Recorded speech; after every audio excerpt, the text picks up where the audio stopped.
Hello, everybody, and welcome back to the Popcorn Podcast. I'm Fergus, and I'm joined here again with my good co-host Jack Logan. How you doing, Jack? I'm pretty good, Fergus. How are you? I'm okay. Yeah, I'm all the better for being here once again. So Oh, that's nice, yeah, it's Fergus. truly the highlight of my week, I think. Oh, Yeah, bro, I was gonna yeah. take the piss out of you just Oh then. no, I'm gonna come change on. the I'm gonna change the subject. Thank you. That's I, nice of you, Jack. That's a nice I, change of pace. I was gonna say that we normally record a bit later in the evening, but Fergus Yeah. has skived off the Oh, gym. fuck off. I'm gonna go later in the week. Okay. Oh, that's funny. I went to the gym today. I done my workout. Oh, here we go. Fergus sat in the house doing Yeah, nothing. I had to go and get a new light bulb, Jack, or the set would have been Yeah. pitch black. So Well, there you go then. At there least you you done go. something productive. Exactly. Well, I'm. It's gonna be a big topic today. I think we got Mhm. 20 films to get through. I think. Yep.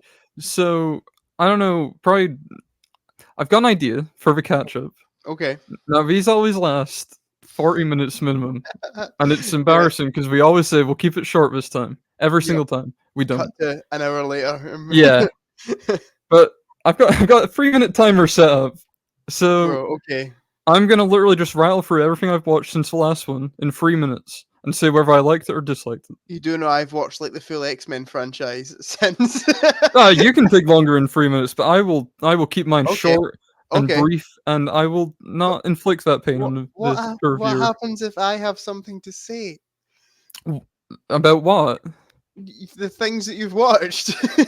I guess you can comment on them after the fact. But I'm Save just gonna. questions to the end. Yeah, exactly right. I'm just gonna spit them out. Right, okay, I'm ready for this. Okay, I'm starting the timer. Okay. All right. Okay. First thing, I watched Clue from Mhm. 1985, the Tim Curry Mhm. murder mystery. Very good. Peak cinema, most unserious film ever made. Love it. Yesterday, I watched Death Trap, directed by Sidney Lumet. Very good murder mystery. Also, I've got a weird thing for 80s murder mysteries right now. Yeah. I watched Deadpool and Wolverine. Didn't like it. Sorry. We'll get to that later. I watched Logan. Really enjoyed Logan. Great. Subverted my expectations. Considering Mhm. I'm not really an X-Men fan. I watched Deadpool 2. I thought it was the worst of the Deadpools. I watched the first Deadpool. Thought it was the best of the Deadpools. Still didn't like it that much. Uh, I watched. Sorry, Jack. I watched. I'm sitting I, here in pain, Fergus. I watched Eyes Wide Shut for the first time, Okay. Yep. which was a fantastic film. I loved it a lot. Great film. Would recommend. Okay. I watched RRR, the Hindi movie Oh, from a I couple heard years that's ago. great. That It film. was brilliant, yeah, great action, great dynamic between the 2 characters. 3 hours is a bit off-putting for a lot of people, and it could probably be trimmed down a bit, but I thought it was very good. Cool. Uh, I watched a Japanese horror film called Audition. Heard Again, of it. Yep. great film. I think it's one of Quentin Tarantino's favorites, Sure. which does not surprise me. That makes sense. It makes Yeah. complete sense. I watched a Studio Ghibli film called Porco Rosso, which is about a pig that flies a plane. That I liked sounds it a lot. fantastic. It was right up my street, and Yep. it was probably the funniest Ghibli movie I've seen. Okay. Cool. I watched another animated film, a French-Czech film. I don't know if you've heard of this one called Fantastic Planet. No, I haven't. It's very strange. One of the Yeah, it strangest sounds films it. I've ever seen, but I enjoyed it a lot, Yep. and there's a lot of ways you can interpret it. And then Sure. finally, the only other film I've seen since the last recording is Weird, the Al Yankovic story, which I enjoyed as a Weird Al fan, and it's Sure. as someone who doesn't really love biopics, I enjoyed it as kind of a parody of them, Sure. especially Bohemian Rhapsody. It really takes a piss out of that. Was Daniel Radcliffe good in it? Yeah, he was very good. Yeah, That's good then. and Weird Al himself was in it, and he was also pretty funny. Ah, no way. No Yeah, way. I love and Weird Al. there we go. I've got 40 seconds left. So Oh, there we go. I'll just say, I feel like Daniel Radcliffe. It's strange because he's all right in Harry Potter, like he's good, but Yeah, there's never been any other film that I've watched with him in, and I go, oh, he was good in that. You know what I mean? right. He's I just kind of I feel like a bit of a disposable kind of actor, so it's actually nice to see oh him in like a good role. You know? yeah. To be fair, I don't think I've actually seen him in anything outside Harry Potter except the Al Yankovic story. Yeah, I haven't. I've But seen him in Now You See Me 2, mhm, which he was very like just classic kind of villain and mhm, never really brought much to the table. And I saw him in The Woman in Black, which sure. we won't talk about because it's not. Okay.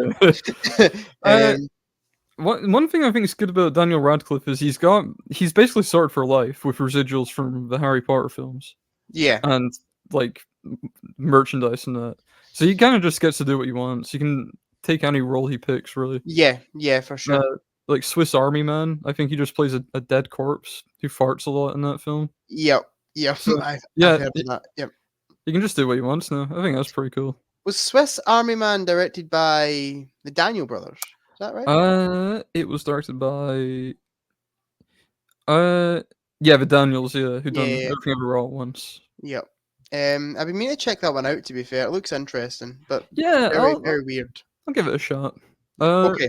Right. I'll do my films. Okay. If you wanna time me, You wanna do 3 minutes as well? Okay. I'll do 3 minutes. Right. Hold on. Let me pull up my letterbox.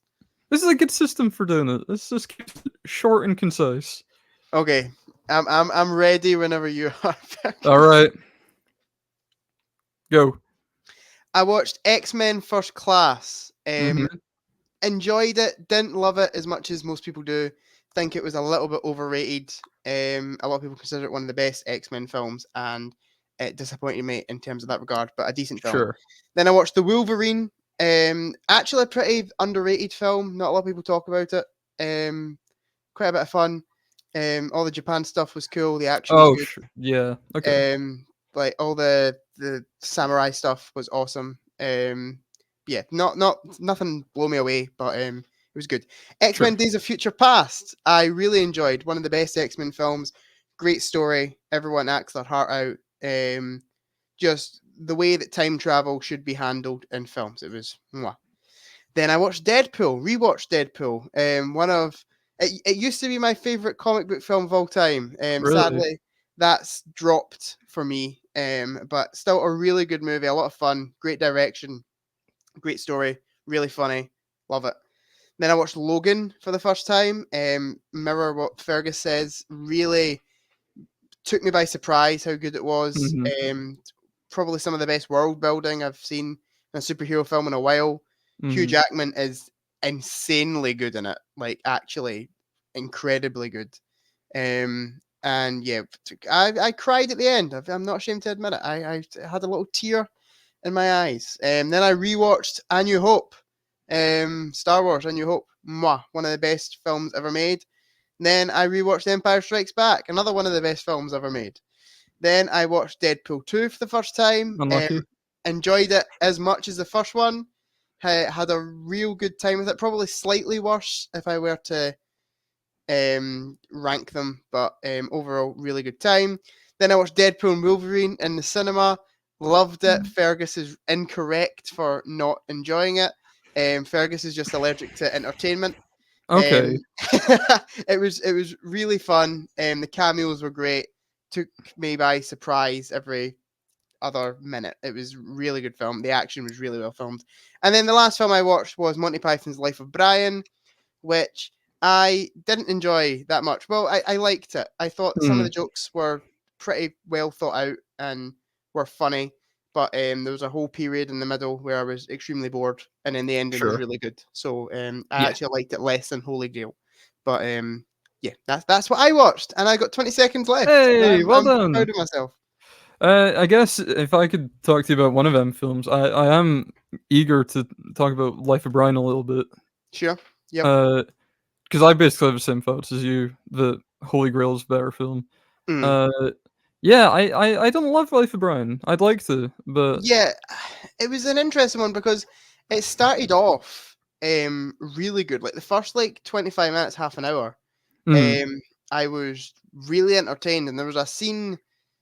I think it was set at kind of a stoning where John yeah, Cleese goes on a ramble, and I was like, yeah, "This is very Faulty Towers." sure, I thought there's a scene in Faulty Towers where he's meant to do like a fire alarm test, and it was mhm, very similar to that scene.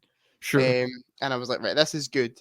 And then there's just a period in the film where it just kind of drags on a bit, and I yeah, was just a bit bored. and yeah, the ending was really good and Mhm. actually quite sad when you think Yeah, about it. it's one of my favorite endings. Always look on the bright side of life, of course. Yeah, As everyone is crucified. yeah, it's the fact that Brian, like so many times, almost gets off the Yeah. cross, and then just it doesn't happen. Mhm. But yeah, I will quickly talk about like from a Christian's perspective. Yes. A lot of people really hate the film for it blasphemy. Yeah. It's not blasphemous at all. Mhm. It's very clever actually probably not to be blasphemous. Like Mhm. Jesus is only in well like one scene of the movie, Mhm. and I would I would say it's more a satirical take on like Christians rather than Mhm. Christianity, if that Yeah. makes sense. Yeah. I thought it was cleverly done, but just not always my sense of humor. Like the first one, like very Mhm. similar thoughts, just slightly worse. Yeah, about the blasphemy thing, Mm, uh, my perspective on it is, like, it's about Brian, and it's about people kinda get confused, and they think he's a messiah, and he just wants people to leave him yeah, alone. And it's just kind of funny, like, he's going for the same kinda life story, but it's just a completely different guy. yeah. People get really angry. From what I've gathered, I don't even think Christians necessarily now, but when these films were coming out, Mhm. um, when anything like fictionalized the Bible, Mhm. so like bringing Brian in, who obviously wasn't a real character, As far as we su- know. surprisingly enough, wasn't a real character in the Bible. A lot of people took issue with, and Mhm. just the whole. A lot of people think it's not something you should joke about, which I can kind of see that viewpoint, but I feel that the film's very clever to not offend Yeah. people. I feel like a lot of the people who say they were offended by it didn't actually see it or didn't understand it. Yeah. A lot of people have similar thoughts to The Last Temptation of Christ, which I don't Mhm. know. You've not seen, have you? Not yet, no. Yeah, one of my favorite Scorsese films. Really clever film, and a lot of people had issue with that when it came out. But a big warning appears at the start of the movie saying this is not like a fact. Like Mhm. this is a fictionalized take on Yeah. the Gospels from the Bible. And I'm like, Yeah, at least you're saying it, you know? Like, yeah, because Martin Scorsese famously is, like, very Christian. yeah, So I wouldn't see him, like, making a very blasphemous film at all. yeah, exactly. It's actually like when you actually look at it, it's probably one of the best Christian films. Like, it makes you Mm, proud to be a Christian, but people just took immediate offense because it basically took something that was said in the Bible and explored it in a more artistic kind of way, mhm. which films are meant to do. I don't know if anyone knew that films are meant to be artistic, Mhm, um, but yeah, I don't see it. Yeah, it's just annoying when people take things out of context like that, you know. mhm. But yeah, Life of Brian, I'd give it like I think I gave it a 3 out of 5. Yeah. It's maybe more realistically a 2.5. Ooh. I Yeah, think I laughed. I could probably count on two hands the amount of times I laughed out loud, which is less than sure. Holy Grail. I think I've got a 3.5, but it's definitely closer to 3. Yeah, But for it's sure. interesting that of both the Monty Python films you've watched recently, you gave them a half star lower than I did. Yeah, as I Interesting. said in the last podcast, I just don't think they're my sense of humor Mhm. at all. I'm excited to check out the third film Oh, because sure. I've heard that one's the worst, and Mhm. a lot of Monty Python fans claim like, oh, this is when their humor changed. Mhm. So if their humor changed, maybe I'll prefer it Yeah, if that makes maybe. sense. So I'm excited to check that out. But overall, I'm still not a Monty Python fan, I would say. So, yeah, probably I think I'd agree. Yeah. I think I'm in the same boat. Yeah. Anyway, Alright. that was very well done by What us, the I hell? think. That We still was have, like, 25 more minutes to fill. What the hell? What are we gonna do? we're going to talk about some films, Fergus. Oh, yeah, we're actually gonna get straight well, kinda to straight to the point this week. So I thought it would be fun to do another top 10 this week. Mhm. So we've done our top 10 favorite films, top 10 favorite TV shows, this time we are doing our top 10 favorite animated films. Yeah, or should I say top 10 favorite kids movies? Because as we all know, animation is for babies only. Exactly. We don't Yeah, like animated movies. yeah. And if you have a problem with that, talk to the Academy, because we all know animation is for small children only. So, Exactly. and no Exactly. adults like these movies. So yeah, I will say off the bat, I don't know if you were similar to me. I think we briefly talked about it over Snapchat. We found it Mhm. quite difficult to on like what's included as animation Yeah, and what's not. yeah, I've got everything I've got is traditionally animated. I've not got Yep, any like same. live action animation hybrids really. So, Yep. Because I thought about putting Mary Poppins on my mhm. list, but it's kind of live action plus Yeah, a that's couple of mainly scenes. live action. Yeah. Yeah. I thought about putting Team America on my Mhm. list because it's puppets. Mhm. And I'm sure you maybe considered putting a Muppet movie on there. I hadn't until you mentioned Team America, and then I thought, well, if he's allowed to have Team America, I might throw a few Muppets movies in there. But Yeah, then you said you weren't gonna do it, so I was like, yeah, yeah. don't I bother then. thought about a Muppet Christmas Carol. Like I did think Mhm. about it, but yeah, I've stuck to either like hand drawn, computer animated, or stop motion. Yeah, same here. Okay, so we've got 5 honorable mentions each. Is that correct? Yeah, well, I've basically I've made a list of 31 films. Just because 31. yeah, I'm not gonna go through all of them. It's just because I kind of wanted to have like a list that I could look at of my favorite animated films and Okay, add more stuff to them sure. over time. So, I don't know if you want to go first or You take it away, Fergus. so you want my 5 honorable mentions. Yes, please. And we've also, as we've done in the previous 2 top tens, got predictions for each other. Yeah, which And I'm feeling very confident with mine. yeah, I'm more confident about this than the TV show one. Defo, Certainly. defo.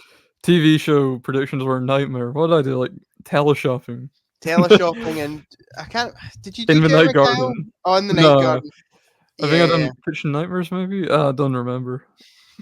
Uh, yeah, I lost sight by the end. yeah, Okay, okay. Here's my 5 honorable mentions. You ready? sure. Okay, we got the Lego Batman movie, which Okay. is not only one of my favorite animated movies, but probably my favorite Batman movie. Yeah. That's very controversial, Fergus. I don't think it is. I think a lot of people recognize it as a great Batman film, but yeah, it gets a lot of stuff right about Batman. Okay. Best Batman is Robert Pattinson, obviously. Mm-hmm. There's no debating that, but my Mm-hmm. favorite movie is like a Batman movie. Okay. Okay. I've got The Incredibles, Okay. incredible film. Zing. Haha. Have you been thinking about that one all day? You've Yeah, wrote as that down, well, you were like as soon as I made this list, I was like, I know exactly what I'm gonna say when I bring this up. Yep. Next I've got Hell's Moving Castle, which I only watched Ah, recently, okay, but I predicted that. uh, yeah, I only watched that recently. I've not rewatched it or anything really, and it is close. It's very close to Sure. the top 10, but I think maybe it needs more time to kind of marinate almost. Cool. Same goes with Your Name, which I've talked about on here before, which Okay. I thought was a tremendous film. That's also an honorable mention. Love Your Name. Got me quite choked up by the end. Yep. Yep. And final honorable mention is Wallace and Gromit: Curse of the Were-Rabbit. Okay. Okay. I didn't. I only had Howl's Moving Castle as Well, my prediction. So so you should get another 9 then. yeah, yeah. These other 9 should be included in your top 10. Hopefully, Hopefully. I'm praying We'll that see they are. we'll see how that goes. Yeah. Funny if I get absolutely none. That would be so sad. You're guaranteed 1. Oh yeah, I'm guaranteed 1 for sure. So, yeah. Uh, Okay. yeah, yeah, take it away then, Jack. Let's hear your Okay. honorable mentions. My honorable mentions. I have Wreck-It Gosh. Ralph. Oh, hold on, let me look at my predictions. Okay. Okay, that's good. Wreck-It Ralph. Great film. Really good. Remember seeing it Yeah. in cinema. Absolutely love it. Great villain. Yeah. And for Fix It sure. Felix is cool as fuck. I love Fix It Felix. Yeah, Fix It Felix is cool. Lilo and Stitch. Fuck. Okay. Love Lilo and Stitch. Really great film. Not huge on Um, it, controversially. No? But I like Cobra Bubbles. He's cool. Oh, Cobra Bubbles is the best, Yeah. man. I don't know. I just like how It's actually, I know it's an animated film, but it's actually quite a grown up. Like it deals with a Yeah. lot of grown up issues. I love it. I just have personal issues with Stitch. I fucking hate him. I have my reasons, but I Stitch don't is a want. legend, No, bro. dude, I got beef with Stitch. I don't want to talk about it, but he done me wrong before. I'm not getting into it, but Okay, Fergus. Okay, yeah, you calm down, calm down. It's okay. Don't worry, don't it's worry. not okay, Jack. It's not, And and people love him. There's so much Stitch merch. I see his face everywhere I go. let's After he invite wronged me. our special guest to the podcast, Stitch. No, No, I'm no. only, don't worry, I'm only kidding. I'm only kidding. Okay. Next up, I've got Toy Story 3. Ooh, yeah, I didn't predict that. Should have Okay. done. I The was best, gonna put it on the list. the I don't know why I best didn't. of the Toy Story films, and I'll hear no Fully more about agree. it. Yeah. I'd probably say it's between that and Toy Story 2 for me. Mhm. First one, I'm not massive on. I know that's controversial. Yeah, I Uh, kind of agree. and four's all right. It's okay. Yeah, I don't love But it. yeah, Toy Story 3 is top tier. Love it. How to Train Your Dragon, That's another prediction. Oh dear. which I absolutely love. Fantastic soundtrack to that film. Yeah, The score's amazing. Like it's so and good. great cast, but T.J. Miller. If we forget about him, Is T.J. great cast. Miller in it? Yeah, I don't remember who he plays, but probably an irritating character. Tough Nut, one of the Oh, twins. Yeah. sure. Fuck T.J. Miller. He's only in the first um, one. yeah, I've never seen 2 or 3 to this day. Really? I Yeah, like Free more than 2. I think that might be controversial, but I like Free more than 2. okay. Yeah. I do need to sit down and watch them one day. But yeah, the first one's amazing. It's like so good. Mhm. One of those films that I think people weren't expecting to be as good as it was. Yeah. It came and blew everyone away. And Mhm. then the last honorable mention I have is the Lego Movie. Oh, I predicted that too. Okay, well that's 3 predictions knocked off, but hopefully I'll get the other 7. Sure. Lego Movie's great. One of the most quite like I think I said this. I don't know if it was last podcast episode, but quite like Barbie Yeah. in the way of like it's a kind of it's like it could easily be a cash grab of a film, Yeah. and they managed to turn it into something very clever and deals with like real life issues very well. Yeah, I mean just look at the Playmobil movie. That's basically what it could have been. Exactly. Yeah, for sure. Uh Okay, Figures, do you want to give us your number 10? yeah, I just want to say I'd actually probably replace one of my honorable mentions for Toy Story 3. It's very close behind the honorable mentions. I can see it on the Sure, list. It's at sure. 18. Yeah, I'd probably Toy actually Story bump it 3 up. is great film. Yeah, loved it as a kid. Big played a big part in my childhood. Loved that film. Yeah, I remember going to see it in cinema with my Me too. granddad and crying at the end. Like Yeah. I liked Toy Story 4, but Mhm. Toy Story 3 is where it ended. Like that was Yeah. the ending. But we're getting Toy Story 5, so that's good. Not And exciting. and there was Lightyear as well, my favorite movie of all time, Oh, Lightyear. we don't have to talk about Lightyear, folks. No, and we We can just won't. crack on. We will not talk about Lightyear. We'll talk about a good movie. Let's do that. How about Yep, that? sounds good to me. Also, my seat has been going down. I think my seat's been. I didn't realize that. Yeah, You're I've gone like shorter and shorter the whole time. Uh, I've been really concerned about that the whole time. I don't want people thinking I'm really small or something. Yeah, Yes, he's 3'4", if anyone yeah, knows. it's true. It's really It's just a camera effect that he's got on. Just yeah, yeah. Okay. My number 10. I think you'll predict it. Okay. Number 10, and I think. Okay, I won't drag this out, but I think this is the only Disney movie on the list. Yes, I've only got one Disney movie on the list. Good. And that movie in question is Beauty and the Beast. Yes, Nice. I got Beauty and the Beast. Yeah, I think I have gone on record before saying it's my favorite Disney movie. Hercules in close second, I think. But Oh, I've got 2 Disney films on the list. Dope. oh, clever one. I've got The Lion King. Yeah, Lion King is on my list, but down in Sure. 20s, 22. Quite low, some people would say, but Yeah, sure.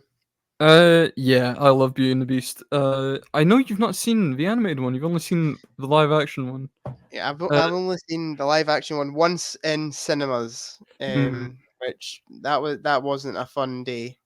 Yeah, you might remember I've gone on record saying it's my least favorite movie of all time, and that Yeah. is still true. Yeah. I guess Uh, it's like similar to how I hate the live. I was going to say live action Karate Kid, the Mhm. remake of Karate Kid, Yeah, because it because you love the first one so much, then they just yeah, leave it alone. take a shit on it, and Yeah. yeah. Not that the live action one is like a badly made movie. Like it's a mediocre film, but just because I love Beauty and the Beast, it Yeah. feels terrible. I don't like it. But Yeah. Beauty and the Sure. Beast is a great film. I would urge you to watch the animated one. It's a fantastic love story, I think. But obviously the best part of the film, and I'm sure you'll agree with me, is obviously Gaston. The most iconic villain of all time, Gaston. Yeah. Uh, He's really I've never seen the film obviously, but mhm. from what I've seen like in media, he's really cool. Like he's a really good character. Yeah, he's a bit of a womanizer. He's a bit full of Yeah. himself, but I like characters like that. I'm not a womanizer, to be clear on that. I like characters that are like very full of themselves and they keep getting shot down. Those are kind of villains I like, very egocentric villains, and we'll talk about another one of them later on. I think probably a Sure. few more of them later on. Okay. But yeah, Beauty and the Beast is wonderful. Great 2D animation, as you would expect from Disney, but especially here, I think it looks great. I'm sure you've seen the ballroom scene before. Yes. Yeah, Yes. fantastically animated. Yep. Uh, It looks yeah, it's a really beautiful looking film. mhm. And I don't know if you were going to touch on this, but I quickly will. The songs are Yeah, bangers. I was just about to get to that. Every song's great. The opening song where we go through a village is great. Belle's song is good.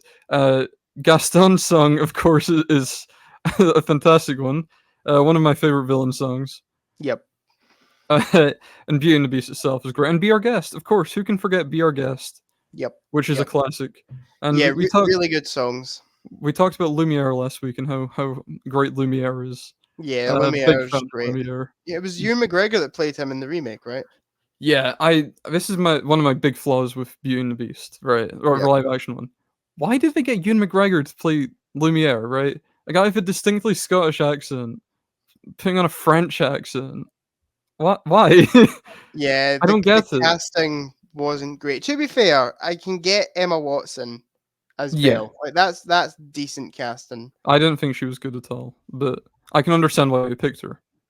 Oh You yeah, know? yeah, I agree with that. Like I can get the reasoning. Ewan McGregor, I don't know what No. CEO at Disney was smoking weed. Well, do you know why they done it, right? And it's the Why? same reason they cast like Ian McKellen as Mm, Cogsworth, who, to be fair, was very good.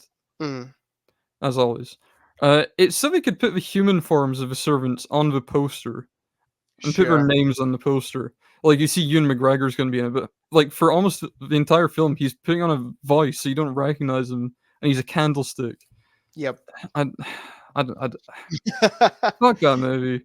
We're not gonna. Yeah, let's not talk about that. Let's celebrate the actual good movie, Sure. Beauty and the Beast. I don't. I watched it as a kid, obviously, and that's when I kind of fell in love with it. Uh, it's from the Disney Renaissance, obviously a great period, and it really sticks out even from there, where you got Yeah. The Lion King and Hunchback of Notre Dame and Hercules and all this. Yeah, love Beauty and the Beast. Yep. And It's you one really that do I need to watch definitely it.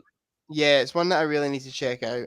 Mhm. I'm supposed to be going through the Disney films Mm. right now. I done Snow White, Pinocchio, and then have seemed to have stopped. So I Yeah, really I need mean, I'm to. sure I'm sure we can talk more about Beauty and the Beast in a couple of years when you get round to it. Bro, did you realize how long it took me to get through the Bond franchise again? Like Oh, yeah. 2 years or something. Yeah, Like that's true. but yeah, They need to put a new Bond film out because with X-Men, you just rushed it, like, before you seen a new Deadpool. If there was a Bond film coming out next week, you just rush through them. I'm so impressed with the way I watched those X-Men films, Mhm, by the way. Like I'm never normally one for that. I would have put off seeing Deadpool and Wolverine in the cinema normally mhm. rather than speed through 5 films. But I'm glad I did it, you know. I'm glad I got to see Deadpool and Wolverine as with knowing about like Logan and stuff because I feel like it would Sure. have been kind of ruined on me. Yeah. But yeah, Uh, Beauty and the Beast is yeah, one that I Beauty and the definitely Beast. check out. Yeah. Only negatives. Set in France. Not keen on that. Um, not the only film on the list either, which is a shame. Not the oh okay yeah I yeah I think we Um, might share that one, by the yes, I've predicted it for yourself. way. So yeah. Apart from that, pretty much flawless, really. Yep. Yeah, I definitely need to check it out. Like, Also, only an hour and 20 minutes. yeah, one of my mum's favorite animated films. I think Mm-hmm. is my mum's favorite animated film, which Good taste. you'll be happy to hear about that. Very good taste. I'm proud of you. Thank you. Okay. Do you want me to do my number 10? Yeah, go for it. Let Okay. me get my predictions up. My number 10 is a film that I watched all the time as a kid, and Mhm. it's one of those more overlooked animated films in Disney's repertoire. Please, please. I know what Um, this is. I know what this is. Please. Brother Bear. Yes! Oh! Yeah, Brother Bear, starring Brother Joaquin Phoenix. Bear. Yeah, Brother Bear's Yeah. great. I absolutely adore Brother Bear. Um, as you said about Beauty and the Beast, having beautiful 2D animation, Mm. Brother Bear's animation, man, is insane. Um, Uh, yeah, I mean, I can't comment. I've never seen this movie, you much like gotta yourself, Beauty watch and the it, Beast. dude. It's so good. There's a scene quite near the beginning of the film where this woman goes up like this hill, and there's like the northern lights on the hill. Mm. It's so beautiful. It's like insane that that's all because I'm pretty sure it's the last. It was one of the last hand drawn ones, and then they brought it back with Sure. Princess and the Frog. Yeah, it came out in Um, 2003. Yeah, I think that's right. yeah. And it's just insane that they managed to do all that like hand drawn. Like it Mm. just blows my mind. Really good story. I mean, it's kind of I guess, a simple tale. It's like a very simple message. Mhm. Like you shouldn't like love someone for how they look. You should like love what's inside. That kind of Beauty and the thing. Beast. Yeah, exactly. Disney just repeats the same message over and over Yeah. again, dude. Um, What is this movie about? so it's about these three brothers. Mhm. And I won't spoil too much, right? Sure. But basically, stuff happens and this brother goes on like a vengeance because he wants to kill this bear, Sure.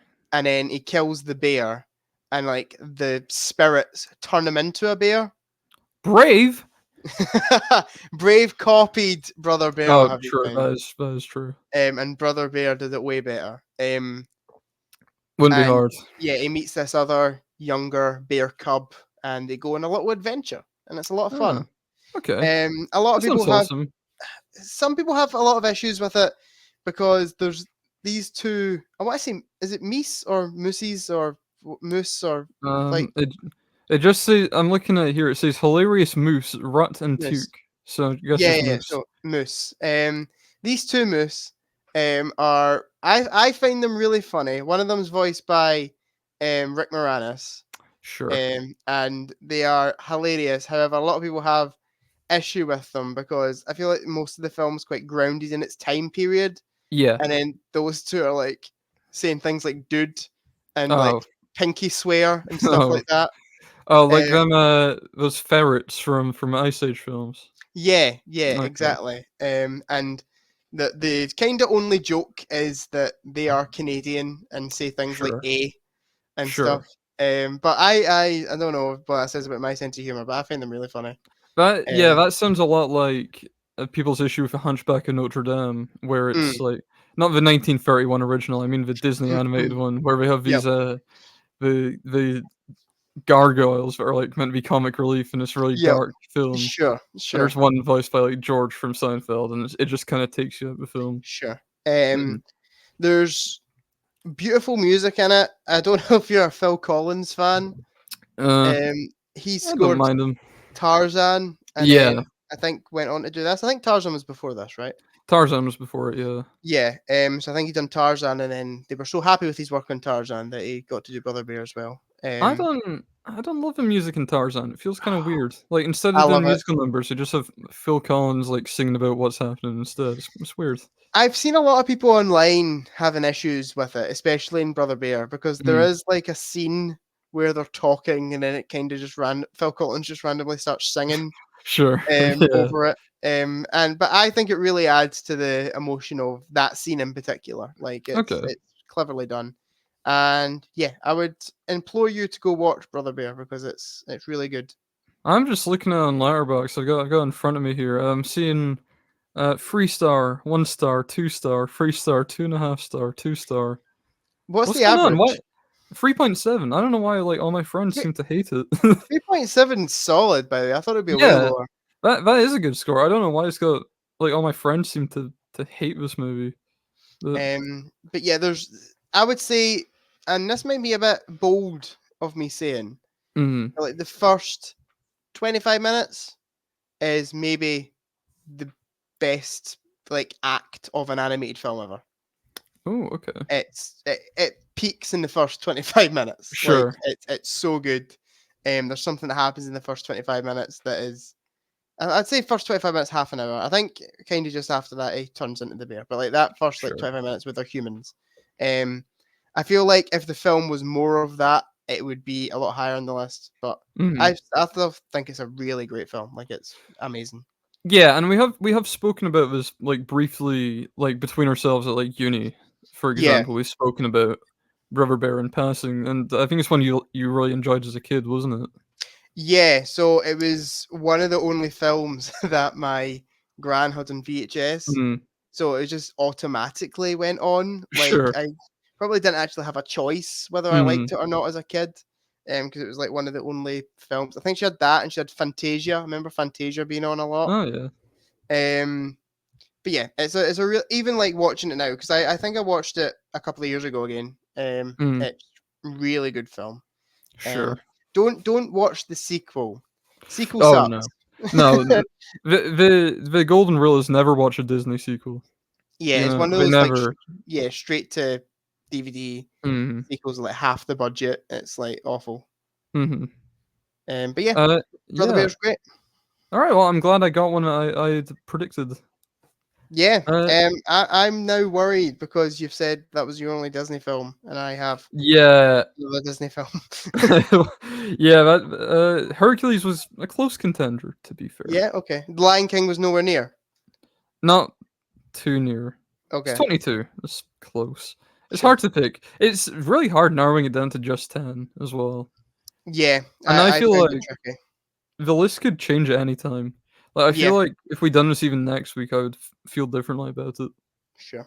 Sure. Anyway, But what is your numero 9, Mr. number Ferguson? 9, inside number 9. I think you'll have this one predicted too. Predicted 2 because it's Shrek 2. Ah, Shrek 2. I do have that one Yeah, predicted. Very good. nice. And I think you've seen this one, haven't you? So Seen Shrek 2 many times. Yep. yeah, me too. Me too. It's a wonderful film. Hmm. Uh, where do you want to start with this one? Probably in terms of just its legacy as a sequel, I think it does really well, carrying Yeah. on the story from Shrek. The other two Shrek films are not great, especially the third one. The third one's pretty terrible, in fact. Yeah. Third one is probably my least favorite. I'm not a big fan of 4 either. 4 is okay. I don't hate it, but I'm it's not a fan. I like the first one, and then 2 just like ramped it up a level. I like Rumpelstiltskin in the fourth one, but Sure. aside from his scenes, it's not really. Shrek 5 as well is coming out. We've not seen that yet. We don't even know anything about it. We've just seen the logo And spinning a about with All Star playing. a donkey movie. Yeah, the donkey movie. Yeah, that's Have you right. seen the Eddie Murphy interview where he can't say the word donkey? He's No. like, he's like, we're doing a donkey movie. We're Oh doing my a god. we're gonna go back and we're gonna shoot a donkey. And I'm I like, don't bro, understand. Like, Donkey's a sidekick character, you know? Like, mm-hmm. the only story you can tell with Donkey is going to involve Shrek. Puss in Boots works because he's like a swashbuckling adventurer type of guy. Mm-hmm. You can make as many Puss in Boots films as you want; it would make sense. Mm-hmm. Donkey, like, where are you gonna go with that? It's like You making a know, C-3PO film. exactly. It Yeah, wouldn't work. It wouldn't work yeah, at all. exactly. But Shrek 2 though is a really fantastic sequel. I think it picks up like a week after the first one. I think like they Something go on their like that. honeymoon. Yeah, they go on their honeymoon. Then And, the yep. Fancy Pants Club shows up and abducts him away to far, far away, where we get one of the best villains in the franchise with Fairy Godmother. She's so good. So good. Very, very high tier DreamWorks villain. Yep. Prince Charming as well as her little Yeah, kind they're of companion. both great. I will say, I know I just said about the first 25 minutes of Brother Bear being my favorite stuff in animation, Mm. but the holding out for a hero scene in Shrek Oh 2 yeah, dude, one of the best scenes in cinema. I is genuinely close. adore that scene. Yeah, it's Yeah, brilliant. it's perfect. It's so like unexpectedly like gripping. Like you're really invested and you really want Shrek to go and stop this kiss from happening between Charming and Fiona. For sure. And I would actually say like the whole from when Shrek turns into a human, the yeah, film just like ramps up a level. Like it actually becomes like yeah, crazy emotional. yeah. Like It's Shrek is a great arc in the film. yeah, Uh, definitely. because it's kind of about his doubts in entering his relationship with Fiona, and whether he's good enough for her, which I think is really like kind of heartfelt. Yeah, That's a relatable arc for a lot of people, and it's coming from Shrek, yeah, yeah, which you would not expect. But yeah, the Shrek films are really about loving yourself, which is a great message.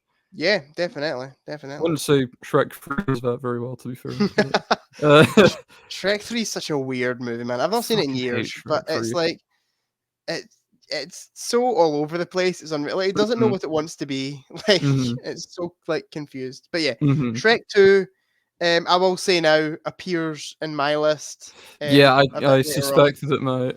Uh, And yeah, it's a near perfect sequel actually. yeah, and a great thing it does is it introduces Puss in Boots into the Shrek verse, which is a wonderful thing to have done because he's a great character. Yeah, And Puss in Boots is great. Antonio Banderas' voice is perfect for the character too. It's Yep, very, yep. very All the smooth. voice acting in Shrek I think is great. Yeah, Mike Myers is Um, really good, and Mike he Myers is sells the great. emotional scenes. I really love John Cleese as the Yeah, king. yeah, King He's Harold. so Yeah, good. He's so good. And is it Jennifer Saunders that's the fairy godmother? yeah, that's right. She's Yeah, she's brilliant, and she's got a very good excellent. singing voice as Yeah, well yeah, during the holding up for a definitely. hero scene, which I Um, did not expect. yeah, I remember as a kid being like mind blown when realizing like Mike Myers was Shrek and Mm, like Cameron Diaz was mhm. Fiona and stuff. Like when the credits come up at the end, it's like Cameron Diaz. Oh, that's a woman from The Mask. Oh, Like yeah, yeah, she's Fiona. Like what's going on? the Living La Vida Loca bit as well at the end. Oh, that's The credits, excellent, dude. love that. Yeah. It's a great ending. Everyone gets what they deserve by the end. Yeah, definitely. Yeah, Shrek 2 is, I guess, because we've both kind of covered it here. I won't cover it much when we get to Yeah, it mine. But yeah, I would say, in terms of like even just sequels, mhm. it's like one of the best. Like, Yeah, on does it everything that a sequel should do. yeah. One other scene that we can't Mm. forget is the dinner scene as well, Oh, which is yeah. really funny. Yeah. One of the Um, funniest scenes in the whole film. definitely. Definitely. There's also a scene in the film where I think it's the fairy godmother meets Fiona for the first time. And Mm. like the furniture starts coming alive and they go Yeah. into like a really mental like song, Yeah. I'm sure. And I'm like, that scene like gave me anxiety as a kid. Like Yeah, it's me like too. so mental. Yeah, it goes way too fast. Yeah. Oh, man, Um I'm just remembering really great scenes from it. Every time I feel like I'm ready to wrap it up, like, the bit where he finds a book and, like, she's written, Princess Fiona Charming or whatever. oh yeah. That's a really sad scene. Yeah, I feel so bad definitely. for Shrek. It's also like really funny. Like it works on its own Yeah, like as a comedy. yeah. Like there's a bit where they just step out the carriage to meet the parents. Mhm. And like I'm pretty sure one of the doves just like flies into a wall and just Yeah. like splats on the ground. Yeah. Gets me every time. It's so good. Mm. But yeah, Shrek 2 is Adore Shrek too. so good. I like, when I think about it, it's low down on the list, but now that I've been thinking about it more and I've remembered all these great scenes, it feels like it's too low down. Yeah, it's fairly low down on mine. It's number 8 on mine. Mhm, But yeah, I just think it's such a hard call because mhm. all these films are really great. That's exactly I love all these other films slightly more. Yeah. It I will say now Shrek 2 is 5 stars. Yeah. Yeah, I've got Shrek 2 at 5 stars. All these other films are 5 stars too, so it's It's really hard to gauge which I one I prefer. think I have it as a 4.5. I can check for you. Oh no, hold on. Oh, the suspense. 4.5 and a wee Four and a heart half. as well. Sure.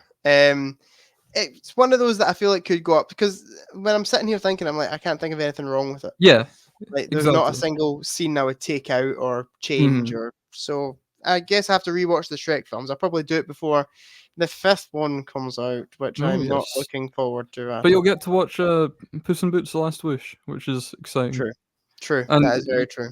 I think you will need to watch before Shrek 5, in fact. So yeah, Sure. Okay.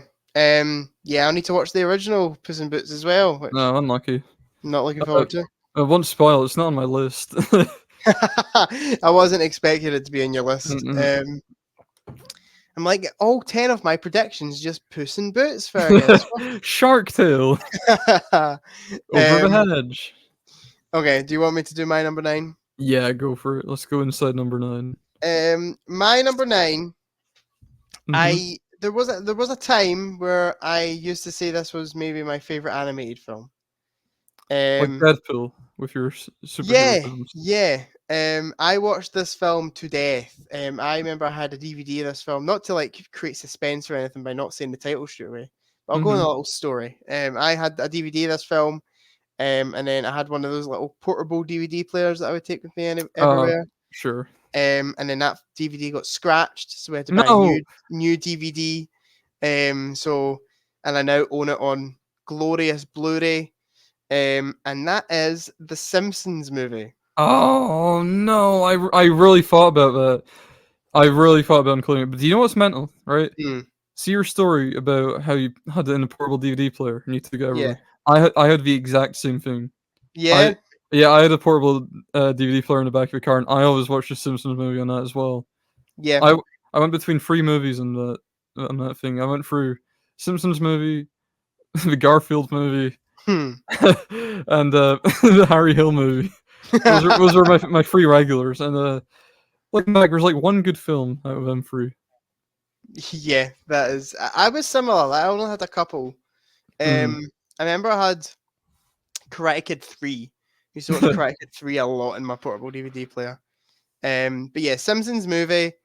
It almost felt like one of those films when I was a kid that like I shouldn't be watching. Like it's Yeah. kind of risky Mhm. and tells a few like adult jokes. Yeah. And it felt like, oh, maybe this isn't for my ears. And I'm like, Mhm. that's why I kind of loved it as much as I could because it was like I'm allowed to watch it, but it's like rude. Yeah, Um, that's how I felt when my dad let me watch Naked Gun as a kid. yeah, yeah. Yeah, that kind of feeling. Like almost felt like, oh, I shouldn't be watching this. Yeah, Like, better not tell mom about this kind of thing. yeah, um, yeah. It's such a great film. Really Mm. parodies the whole like movie kind of like TV to movie kind of thing really Yeah, well. yeah. It's a very clever movie. I never watched The Simpsons much as a kid, I have to say. I caught a few episodes every now and then. Dad really liked it, so he would often Mhm. maybe put it on the TV. But I don't know why The Simpsons movie I used to watch all the time, and then never used to like watch any of the show. So Yeah. it was kind of my first kind of experience of The Simpsons. Mhm. I guess you could say. And yeah, it's such a good story actually. Um, Yeah. whole dome, the city trapped in a dome. It's Mhm. genius actually. Yeah, and it's weird because at this point, The Simpsons was going into its decline. It'd been in its decline for a little bit at this point. It's not Yeah, not as far off the deep end as it is now. I don't know if yeah. you've heard what Marge sounds like these days, but No, I haven't, but oh, I don't think I want to. it'll make you sad, I think. Uh, yeah, I feel terrible for Julie Kavner, but yeah, it was in a bit of a hole at this point with Simpsons, but the movie definitely kind of was able to climb out of it, I think. Yeah, It's yeah, a very, very quality film. It is on my list, in fact, just yeah. slightly out of reach of honorable Oh, is mentions. it? Yeah. No, no, not on my top 10. Okay, okay, No, okay. no, Because no. I was like, I haven't predicted it. No, Um, no, it's in my top 3, sure, but sure. Yeah, there's some really funny scenes in this film. Like, I put it on like in like today, and I would like laugh so much at yeah. it. It is such a funny film. One of the best scenes I would say is maybe the Bart skateboarding scene, Oh god. with the hedge, Yeah, that's right. which is one of the reasons why I was like maybe I shouldn't be allowed to watch this. Yeah, I it just feels quite wrong to watch that now. yeah, but I, it's funny. I don't like I don't like seeing that. Uh, but yeah, it's a funny scene, especially how it has all these like things that are just conveniently in the way, Yeah, and then the one thing that should be guaranteed is the hedge, and it's yeah, got a massive hole through the middle of yeah. it. I also kind of love the arc that Homer and Bart go on. Like Yeah. they really hate each other at the start of this film, Mhm. and then they kind of grow a bit of respect for each other, Yeah, which is nice to see. it's very wholesome and Because I like feel like not a lot of the episodes do that. Like I yeah. feel like it's just Bart and his dad just don't get on, kind of thing. Yeah. But to be So it was fair, nice to see the movie do that. earlier episodes of The Simpsons, and I'm a huge Simpsons fan. I don't know if you know this, Jack. I'm a huge Simpsons fan. Yeah, I do know this, August. Earlier episodes of The Simpsons, Homer was a great father. He really Yeah, loved his kids. Yeah, he was selfish a lot of the time, but he always had pure intentions and he cared for his family. I don't know if you sure. ever seen an episode where like they talk about how Maggie was born and he has the thing up at his work that says "Do it for her." That kind of stuff. It shows that Homer really does care about his kids. Yeah. Later on, as Homer becomes what I believe the fan base calls jerk-ass Homer, yeah, no, pretty insufferable, especially the way he treats his kids. Is just Yeah, yeah. sure. He becomes more like Peter Griffin as it goes on. Sure, sure. But yeah, there's another really funny scene where they find a sinkhole Yeah. to outside the dome, Mhm. and there's a bit where Homer jumps in it, and then Yeah. he goes like that, and he just Yeah. doesn't sink down, and they just start, like throwing stuff and like clawing his head and stuff Mhm. as it slowly goes down. It's like such a clever film. And Mhm. another line that always got me was I'm pretty sure they put like a wall round the like lake in Yeah. the film, and then like the mafia boss comes down with what's quite clearly a body bag, Yeah. and the police officer's like, you can't dump that in the lake," and he's like, "Oh, I'll have to take my yard trimmings somewhere else." Yeah. And then the police officer's like, "Do you think that was a body?" And he was like, "I did." Until he said yard trimming. You have to learn to listen, Lou. Yeah. Such a good line.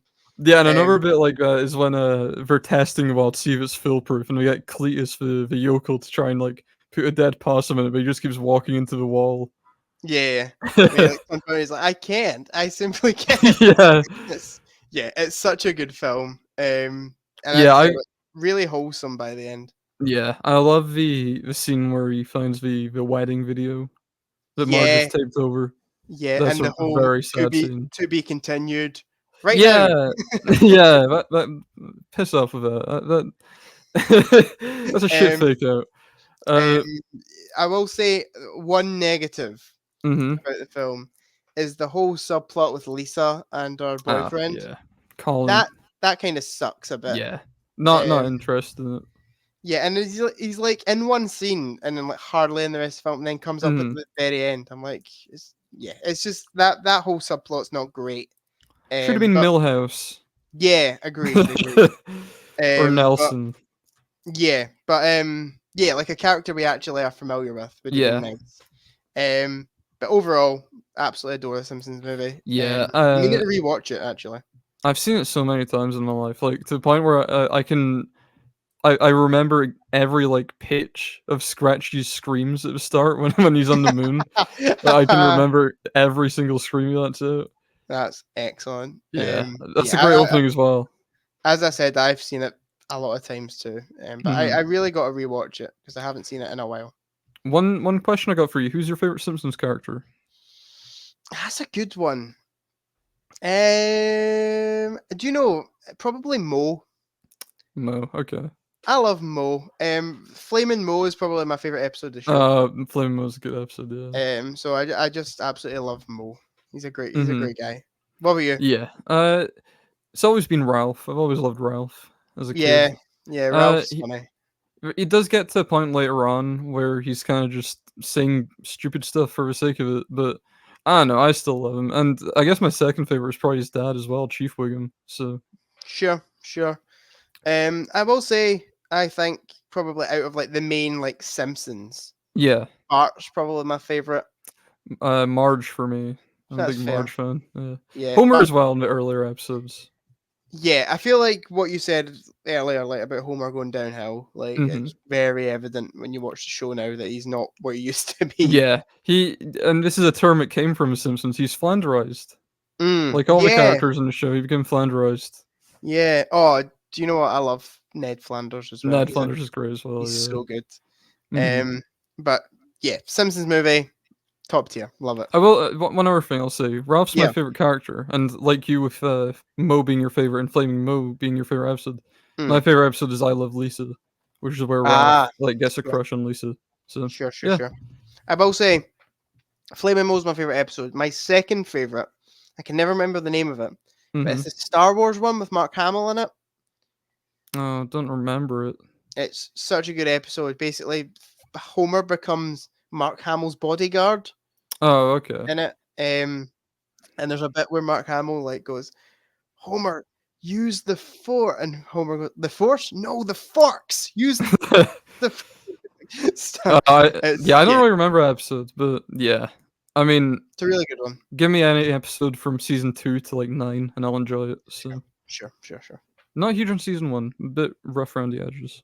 Yeah, I remember watching the first episode and being like, "This is weird. Yeah, This isn't what I'm used to. What's going on?" it's very strange.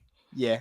Okay. Do you want to give us your number 8, Fergus? Yeah, I think I will, and I think you should have this. If you Hopefully. predicted Howl's Moving Castle, I think you'll have this because Okay. I've got Spirited Away. I do have Spirited Away. Yes, Yeah. I'm so Um, happy with myself. It's going so well. This is another one I don't think you've seen, have you? No, I haven't seen Spirited Away. Have you seen any Ghibli movies, as a matter of fact? No. Oh, Jack, this is disappointing. Well, as someone who's getting into the Ghibli scene, I think I've seen 9 films now. I can give you some advice on where to start. Definitely, Earwig and the Witch. You want to watch Earwig and the Witch and kind of just no other Ghibli movies. You're funny. You're funny, Fergus. Thank You're you. a very entertaining guy. No, in all seriousness, so obviously Earwig and the Witch is my number 1 on this list, just Yeah. to get that out of the way. Yeah, Uh, obviously. And I would just say, if you've not watched any Ghibli movies, just watch that one and none of the others. You get the gist with that one. I feel like I have seen a Ghibli film like years ago. Mm, And I don't think I was like fully paying attention. It was like one of those, Sure. it was just like on TV. So I was just like, oh, Sure. what's this? Something tells me it was Grave of the Fireflies. Oh, Yeah, that's the one I'm like most kind of familiar with. Like, yeah, but I wouldn't like know it enough to be like, oh, I liked that or didn't like it. If that makes sense. sure. Grave of Fireflies is not one I've seen yet, but it's really high on my watch list. Yeah. I just want to find it somewhere, but like I think I'd have to rent it on Amazon Prime. Sure. I'd get it on Blu-ray if Ghibli films weren't so expensive on Blu-ray. They're so expensive. I've been thinking about collecting them because if I Mhm. got them, I would definitely watch them. Mhm. But they're like £20 a Blu-ray. Like, Yeah, it's they're weird. expensive. Mhm. But Spirited Away is my favorite of the bunch. It was the first one I watched, and to be fair, I've not seen it in well over a year at Mm, this point, so I don't know if it would still be my favorite, but something tells me it probably would be. sure. Sure. It's a strange one. Like a lot of Ghibli movies, it's not really focused on a plot, I would say. There is one. Basically what happens, this girl, she moves house and she goes through this tunnel into the wonderful Spirited Away stuff with her parents, and it's like an abandoned town, and the parents eat this food that's laid out, and they get turned into pigs from eating this Sounds food. about right for Ghibli. Yeah, and so this girl has to go on a wee quest to get her parents back to normal. Sure. But it's not really about that, and I don't even know why I love Spirited Away so much, but there's just something really magical about it. You're not uh, alone. A lot of people love it. Yeah, it's 28th highest film on Letterboxd. Is it? That's Yeah, it's got crazy. 4.5 average. That's 4.5 Yeah. is insane. That's really good. Mhm. Yeah, and it's worth it, honestly. It's it's earned its stripes, I would say. Sure. There's a lot of just crazy creatures that show up in the film, as you would expect with Studio Ghibli. So what Yeah. they do best is when they have a silly little creature show up. You get a lot of them. There's like a giant baby. There's like this janitor guy that He's a bit like Spider, and he looks a bit like Dr. Eggman. Brilliant. You've probably seen like the actual spirit Yes. before. Yes, I know what you're talking about. The veiled one. Ah. Yeah, loads of silly little creatures like that. I love them. Yeah. Little guys. You got a radish spirit. Love it. I will say what I understand from like Ghibli's like animation style. It's all like very creative. Yeah, Like, the especially character Miyazaki. designs and stuff. Yeah, they're all from what I've seen, look like incredible. Yeah, and again, definitely true to Spirited Away. The dragon design in this film, peak, looks wonderful. The whole film, yeah, it really does look beautiful. Some of the best animation I've probably ever seen. Okay. Especially all the nighttime scenes in the big temple, I guess. It's like Sure. kind of a temple. Yeah, it looks beautiful. And the temple itself is like a spa for all the spirits to go to. It's lovely. I love it. The boss is a scary witch, though, and she's a bit frightening. I don't really love her as much, I gotta say. Well, I wouldn't want to be in a room with her, you know? But yeah, no. I do love Spirited Away, and I don't really know why I'm so drawn to it. I don't know. There's not a hugely tangible plot attached to it. It's a lot of just really nice vignettes that make me feel good about myself, and there's a lot of just childhood magic, I guess, attached to it. So even though I never watched it as a kid. Yeah. Yeah, adore Spirited Away. Yeah. I don't have like really anything to say because I've not seen it. Yeah. Like I genuinely knew nothing about it until what you just said about it. But yeah, it's definitely in terms of Ghibli films that I need to watch. It's probably the highest, just because everyone loves it so much. Like I feel like everyone and their dog talks about Spirited Away being one of the best animated films. So yeah, need to watch it. Yeah, adore it, and I think it won Best Picture or Best Animated Picture, not Best Picture. And Academy would never go that far. No, the Academy famously hate animated films. So. Yeah, because they are all for children. Remember, we're all if you're above the age of 5 and you like an animated film, God forbid. Yeah, exactly. Okay, my number 8 was Shrek 2, which we've spoke about. So I won't. What are your thoughts on Shrek 2, Jack? You like it? Everything that you said. Yeah, okay. It's really good. Great characters, great voice acting. Does everything that a sequel should do. Yeah. Just basically takes the first one and massively improves upon it. You got a favorite character? Shrek 2 favorite character, probably Fairy Godmother. Sure.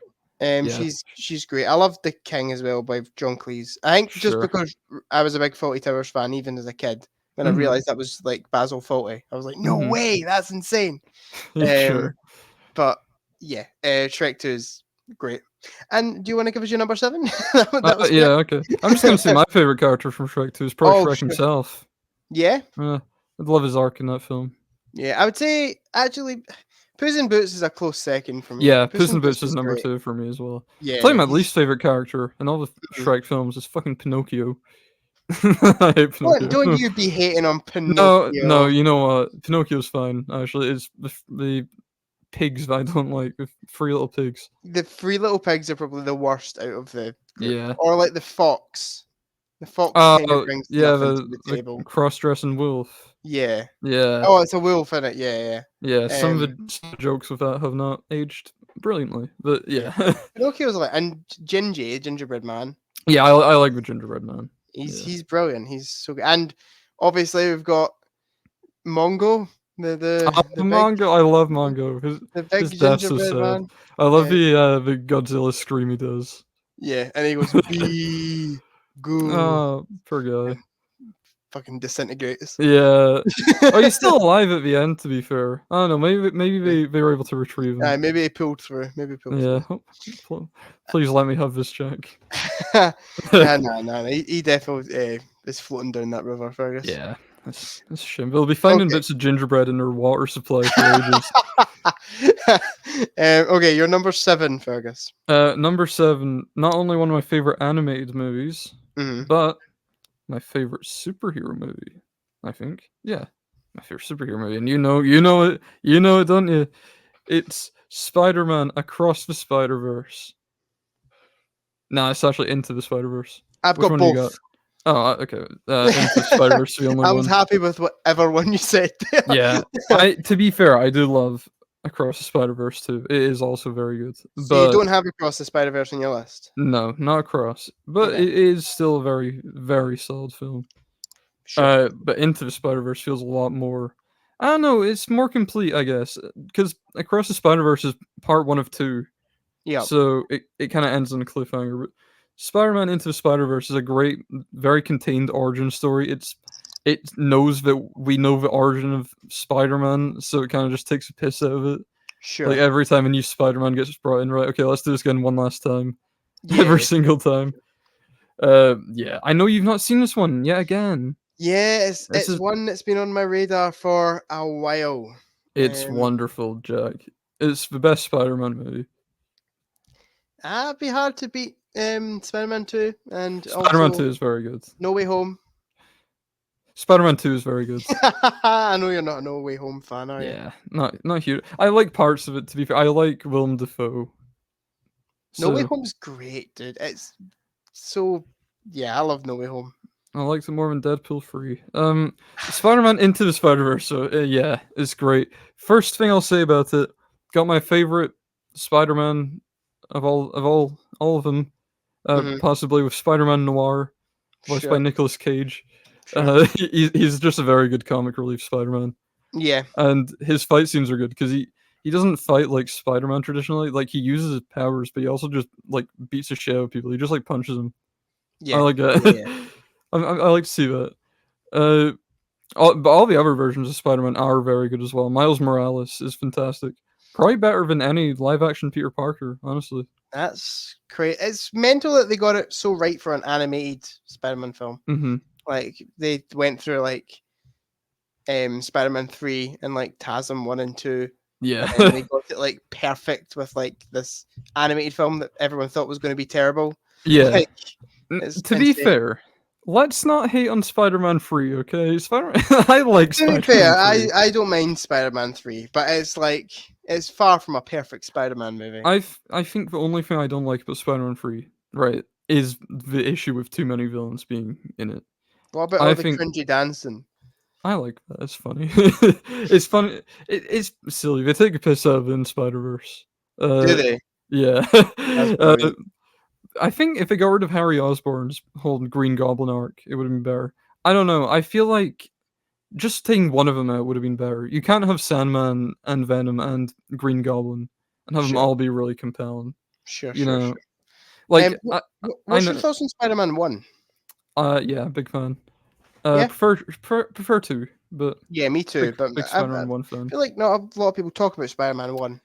No, and when we do, we talk about Willem Dafoe, which is fine because he is the best part of the film. Oh yeah, he is the best part of the film. I adore Willem Dafoe's Green Goblin. Even though Doctor Octopus is my favorite Spider-Man villain, Sure, in terms of the films, I think Willem Dafoe's Green Goblin's the best one. sure, sure, sure, sure. But Spider-Verse, getting back Yes, onto it, yes.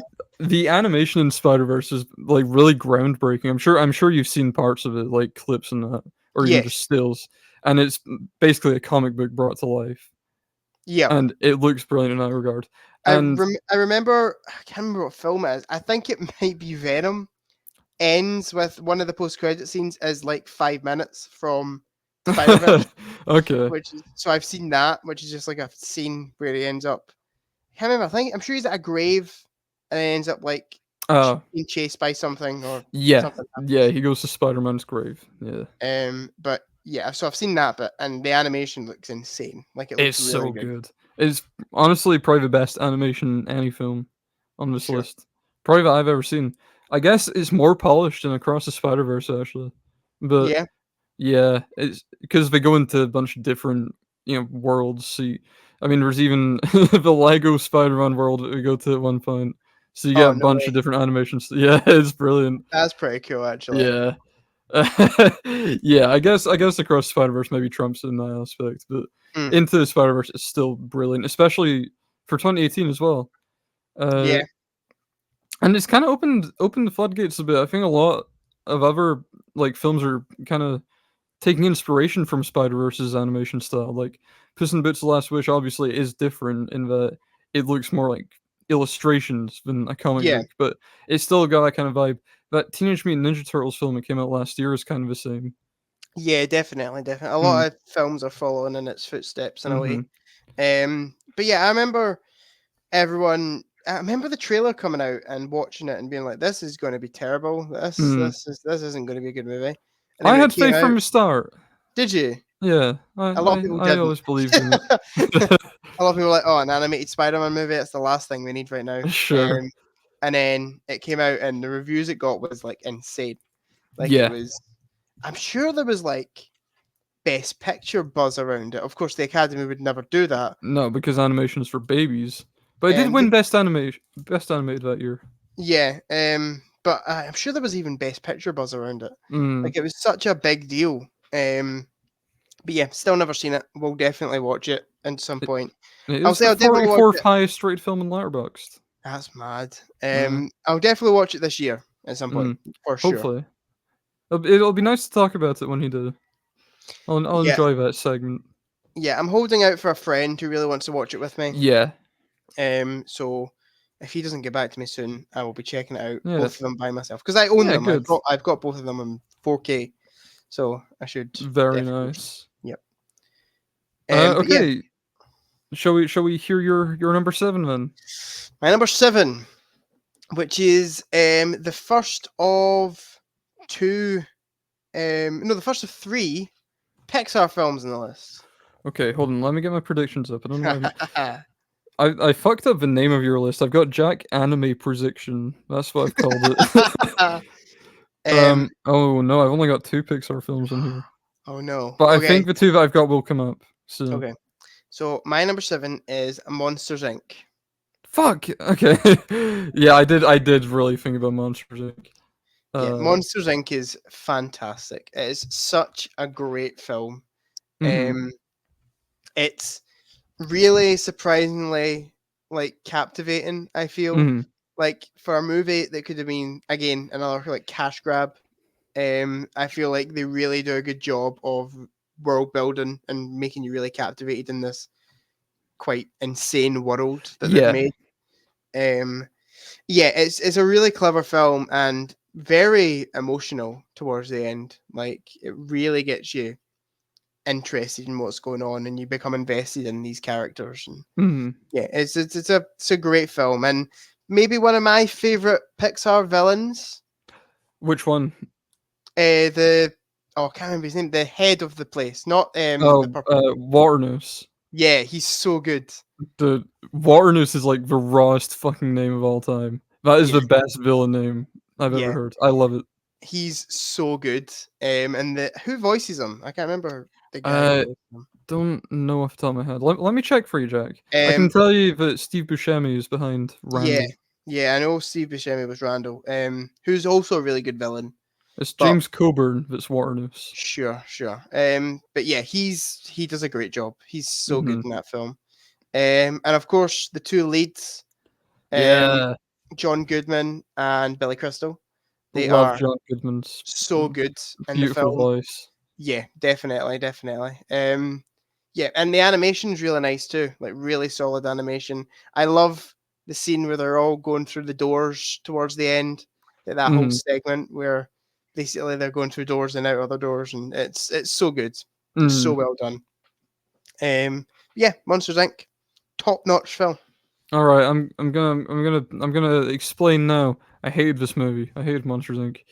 Yeah, as a little boy, I could not watch Oh, this movie because I couldn't get past the first 5 minutes in the Scream Simulator oh, because sure. the kid that would, like, get up and scream absolutely terrified me for some reason. I couldn't watch this movie. I kept trying to watch it, and I wouldn't get past the first 5 minutes. So, never liked Monsters, Inc. that much, but I watched it last year. I rewatched it because I did watch it a couple times as a kid when I was feeling brave. Yeah. I rewatched it last year. It is brilliant. I Oh, enjoyed it's it a so lot. good. It's so Uh, good. It's one of those like comfort films for me. Like if I yeah. need just a comfort watch, or just throw on Monsters Inc. It's just one of those. I can just chill out and watch Monsters. And actually, another one that's really surprisingly funny.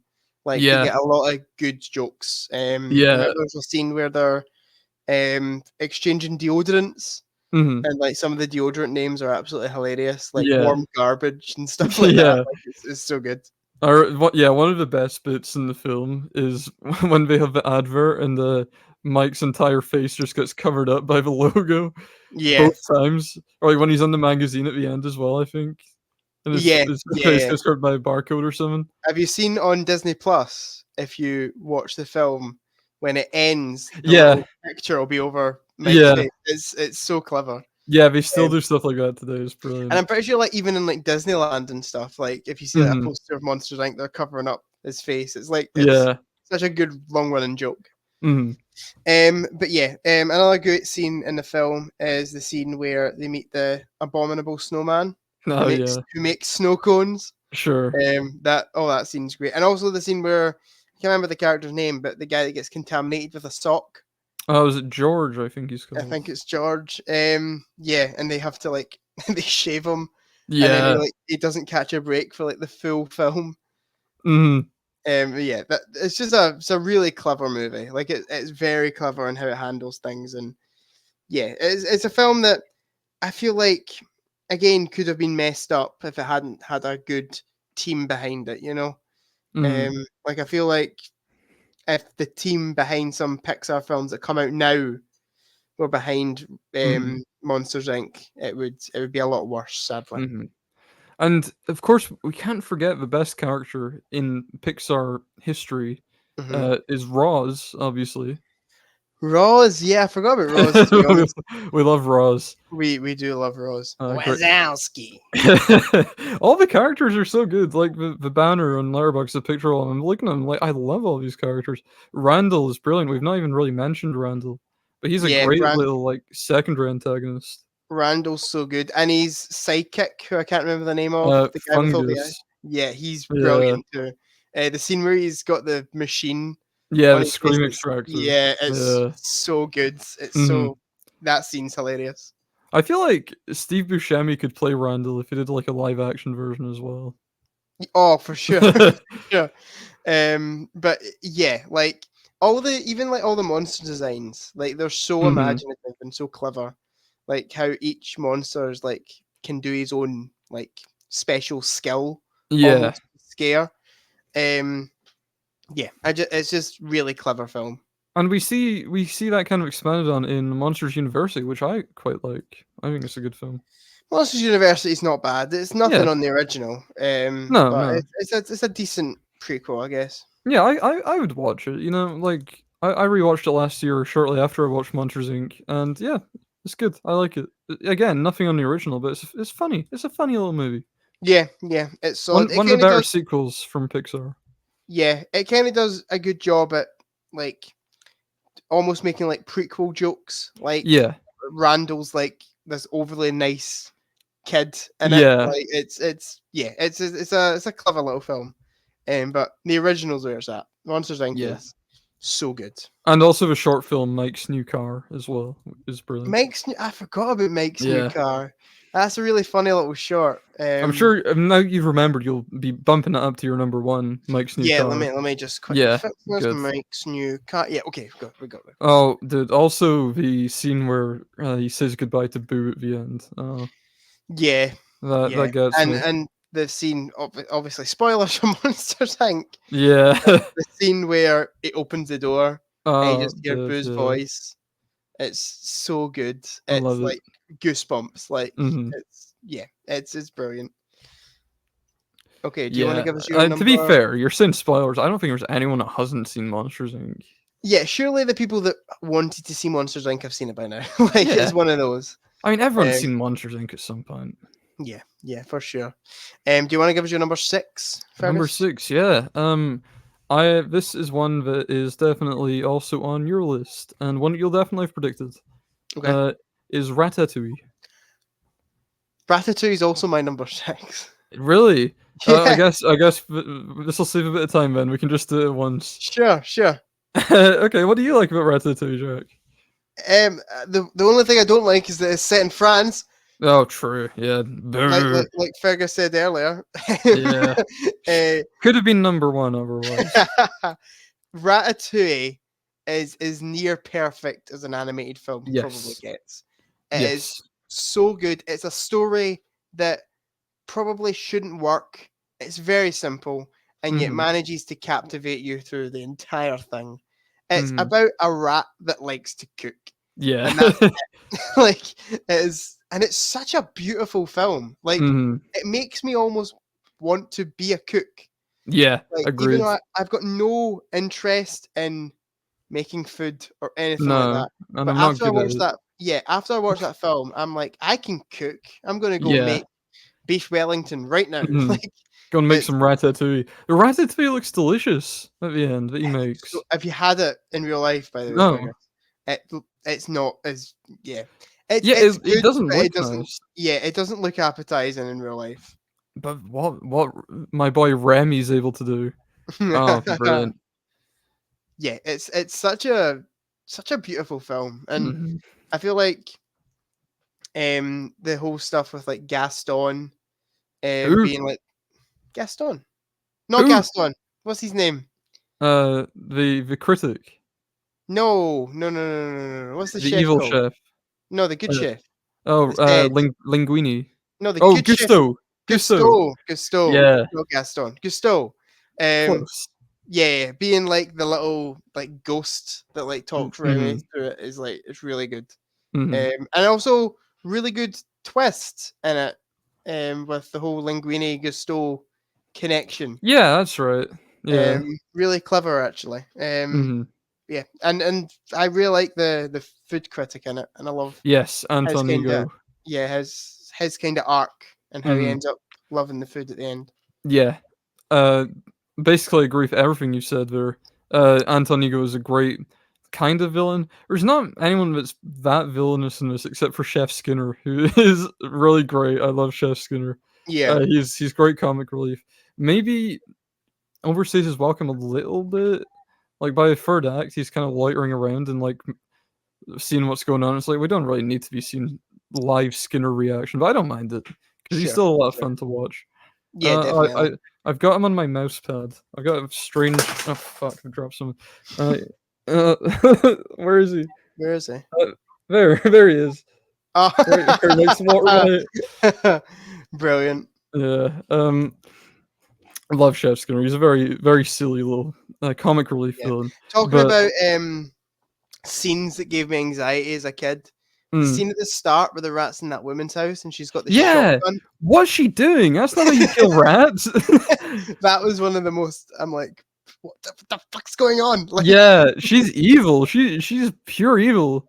What's she yeah, thinking? She destroys her own home. yeah, trying to kill this rat. Yeah, It's cuts out with a shotgun. Like it's. yeah. But yeah, Ratatouille's it's so good. It's one that I really need to rewatch. Mm, Because I haven't seen it in a good number of years, but I have seen it so many times. And the whole like, who came up with this rat being able to control this guy by pulling on his hair? mm. Like It's whoever yeah. came up with that needs like a raise. Like Uh, that's such a good idea. I think they did kind of steal that from Rakakuni, to be fair. Oh yeah, the famous Rakakuni. Yeah. No, yeah. I do love Ratatouille, and I love how it's not just about food, but it can apply to any art really, and Yeah, finding something you're passionate about. yeah, And you got this critic who's quite jaded and just kind of very negative about the field that he's in. But as soon as he kind of gets his taste in nostalgia, he kind of remembers, uh, what it's like to have a piece of art that really affects you. that scene's beautiful Yeah. when he tastes the food and he gets a flashback to when his Mhm. mother used to cook from. It's Yeah. really beautiful. I love that. I will say, very unrealistic film because Yes. Yes. rats can't cook. Yeah, I have noticed that. Yeah, I've never seen a rat cook in real life. And I also, don't think that's quite right. also, if rats could cook and they started a restaurant, that place would be shut down by the health board straight away. Yeah. Or no, they'd kidnap the health inspector and put him in the cupboard, remember? Oh, sure, sure. Yeah. Uh, also, I don't think rats can control humans by pulling on their hair. I don't actually think that would work. They can't. I thought they could, Fergus. No, no, no. I don't think that would actually work if you were to try that. So, a couple points deducted from you there, Bradford. No, I do adore Ratatouille, and it's got a great kind of love story with Linguini and Colette as well. Great Oh yeah, character names for chefs, by the way. yeah, yeah. Colette always reminded me of the woman from Mr. Bean's Holiday. Yeah, Who's like, Sabine. yeah, similar, like very similar characters. I feel like in a way. Sure. But yeah, Ratatouille's so good. My second favorite Pixar film. One character I really fuck with is Remy's dad. I think he looks quite cool. Remy's dad's and what's the I was gonna say the fat rat, but yeah, he is the fat rat. Like the is Yeah. he brother? Yeah, his brother. I think he's got Emil. Yeah. Yeah, he's pretty cool. He's a cool little guy. Yeah, The he's scene funny. where he like shows Emil like combining like flavors and you Yeah. get all like the animation behind Yeah, I it. love those bits. Yeah. It's so good. Yeah, such a great film, man. It's so good. Yeah, adore it. And Ian Holm, by the way, is Skinner, which is I never knew that for a while, but Ian Holm, Ian Holm, I, who's that? yeah, he plays Bilbo Baggins in The Lord of the Rings, and he's Oh no also way! the android in Alien as well. Yeah, No way! yeah, That's pretty cool. That's pretty cool. yeah. Again, doing a French accent. He doesn't actually have a French accent in real life, so but it makes more sense in Ewan McGregor because it sounds Yeah. convincing. So Yeah. Okay, so we've just crossed off number 6 from perfect. And both our lists. I did have this So do you want to do your predicted. number 5? Yeah, I think we've got one more Pixar film to go from you. I think I know what it is. Okay. Turning Red. How Number did you 5. guess? Number 5. Now, this is not a feature-length film, so I didn't know if we were allowed to count this, but Okay. I'm counting it anyway because this is something I absolutely adore, and it's half an hour long. It's Wallace and Gromit: The Wrong Trousers. Okay, sure. Uh, I did think there'd be a Wallace and Gromit thing in your yeah. list, but I didn't include any in my predictions. Curse of a Were Rabbit was an honorable mention, but yeah, The Wrong Trousers is brilliant. I assume you've seen this? I don't actually think I have, Fergus. Oh. How many of the Wallace and Gromit shorts have you seen? I've seen Curse of the Were Rabbit, which Oh, okay. that's feature length, isn't it? Yeah. In terms of the actual shorts, I don't know. Oh. I've definitely seen at least one, Hmm. but I don't think I've seen that one. Okay. The Wrong Trousers is kind of unanimously agreed to be the best one. So I Sure. guess I'm not really breaking the mold here, but I do really adore it. And it's kind of getting a sequel, I guess, with the next Wallace and Gromit short coming out this year, where Mhm. the evil, the dastardly Fevers McGraw from The Wrong Mhm. Trousers is due to return. Sure. I don't know if you've seen the cast for the new Wallace and Gromit, by the way. I haven't. We're getting Peter Kay, who was the policeman in Curse of a Were-Rabbit. Uh-huh. Diane Morgan, who plays Philomena Kunk, Yep. and you'll never believe this, Reese Shearsmith. Oh no way! Yeah, he's gonna be in the next Wallace and Gromit. That's cool. Yeah, very excited. Yeah, that sounds good. Hmm. But The Wrong Trousers, of course, I'm sure you've seen the dastardly Fever McGraw. I have. I saw a lot of hype online when it was announced he was going to return. Yeah. There is a huge twist in The Wrong Trousers where Okay. we see Ferris McGraw kind of seems to disappear for a bit, and we see this chicken carrying out these evil crimes, but it's revealed to us that it was in fact Fevers McGraw with a rubber glove on his head all along. This is a huge moment in cinema.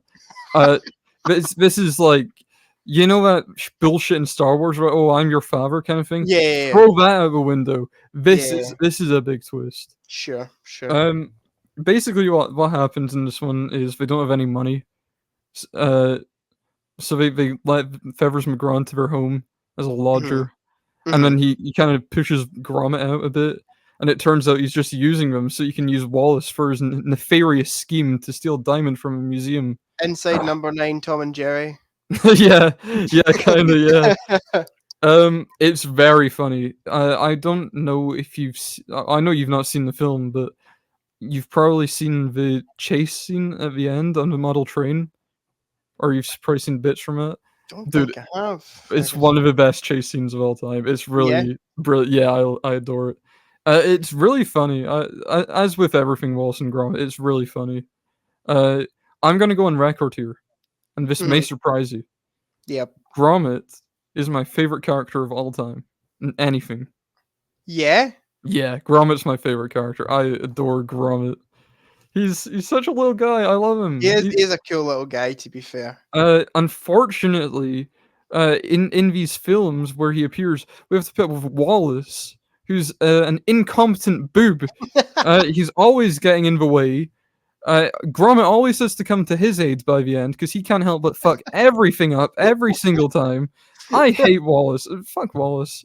I will say, Fergus, I was always a bit more of a Shaun the Sheep fan.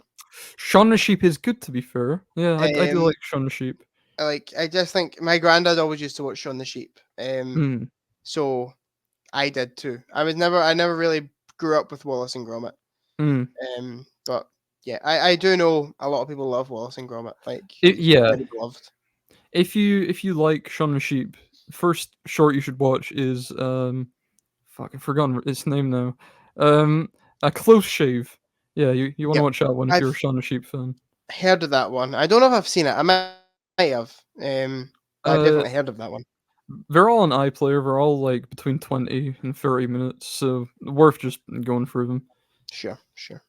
But Um, yeah, adore the wrong trousers. yeah, Funny and also very sad. I hate to see Gromit cry, but he cries in this movie, and it makes me so sad. Gromit cries. Yeah, and Oh it's not the no. first time that Wallace's horrible, selfish actions have led to Gromit breaking down in tears. It's an abusive situation, I think. I hate Wallace. Fair enough. Fair enough. Yeah, Yeah, Wallace is a bit of a dick. yeah, he's a Um, total tool. Only thinks of himself. but yeah, I would actually agree. Gromit's where it's at. Gromit Yeah, is peak cinema. Gromit's brilliant. He's such a good character. And you said there's only 30 minutes. Yeah, only 30 minutes. I'll probably check it out soon then. If it's only 30 minutes, I might as well. Yeah, Like, yeah, and it tells such a great story within 30 minutes. Not a second wasted. And I can't believe I not mentioned this. The claymation is beautiful. oh yeah, As many people do, I adore claymation, and yeah, this still looks brilliant. Unlike the first Wallace and Gromit, which still looks good, a grand day out, but it's a bit rough around the edges. The Wrong Trousers was the next one after that, and it is basically perfected at that point. yeah. Very Aardman smooth. are so good at doing stuff like that. Like Yeah, they are just the absolute kings yeah. of like that kind of clay animation. Love Um, Artman when they're not making art for Christmas. yes, agreed.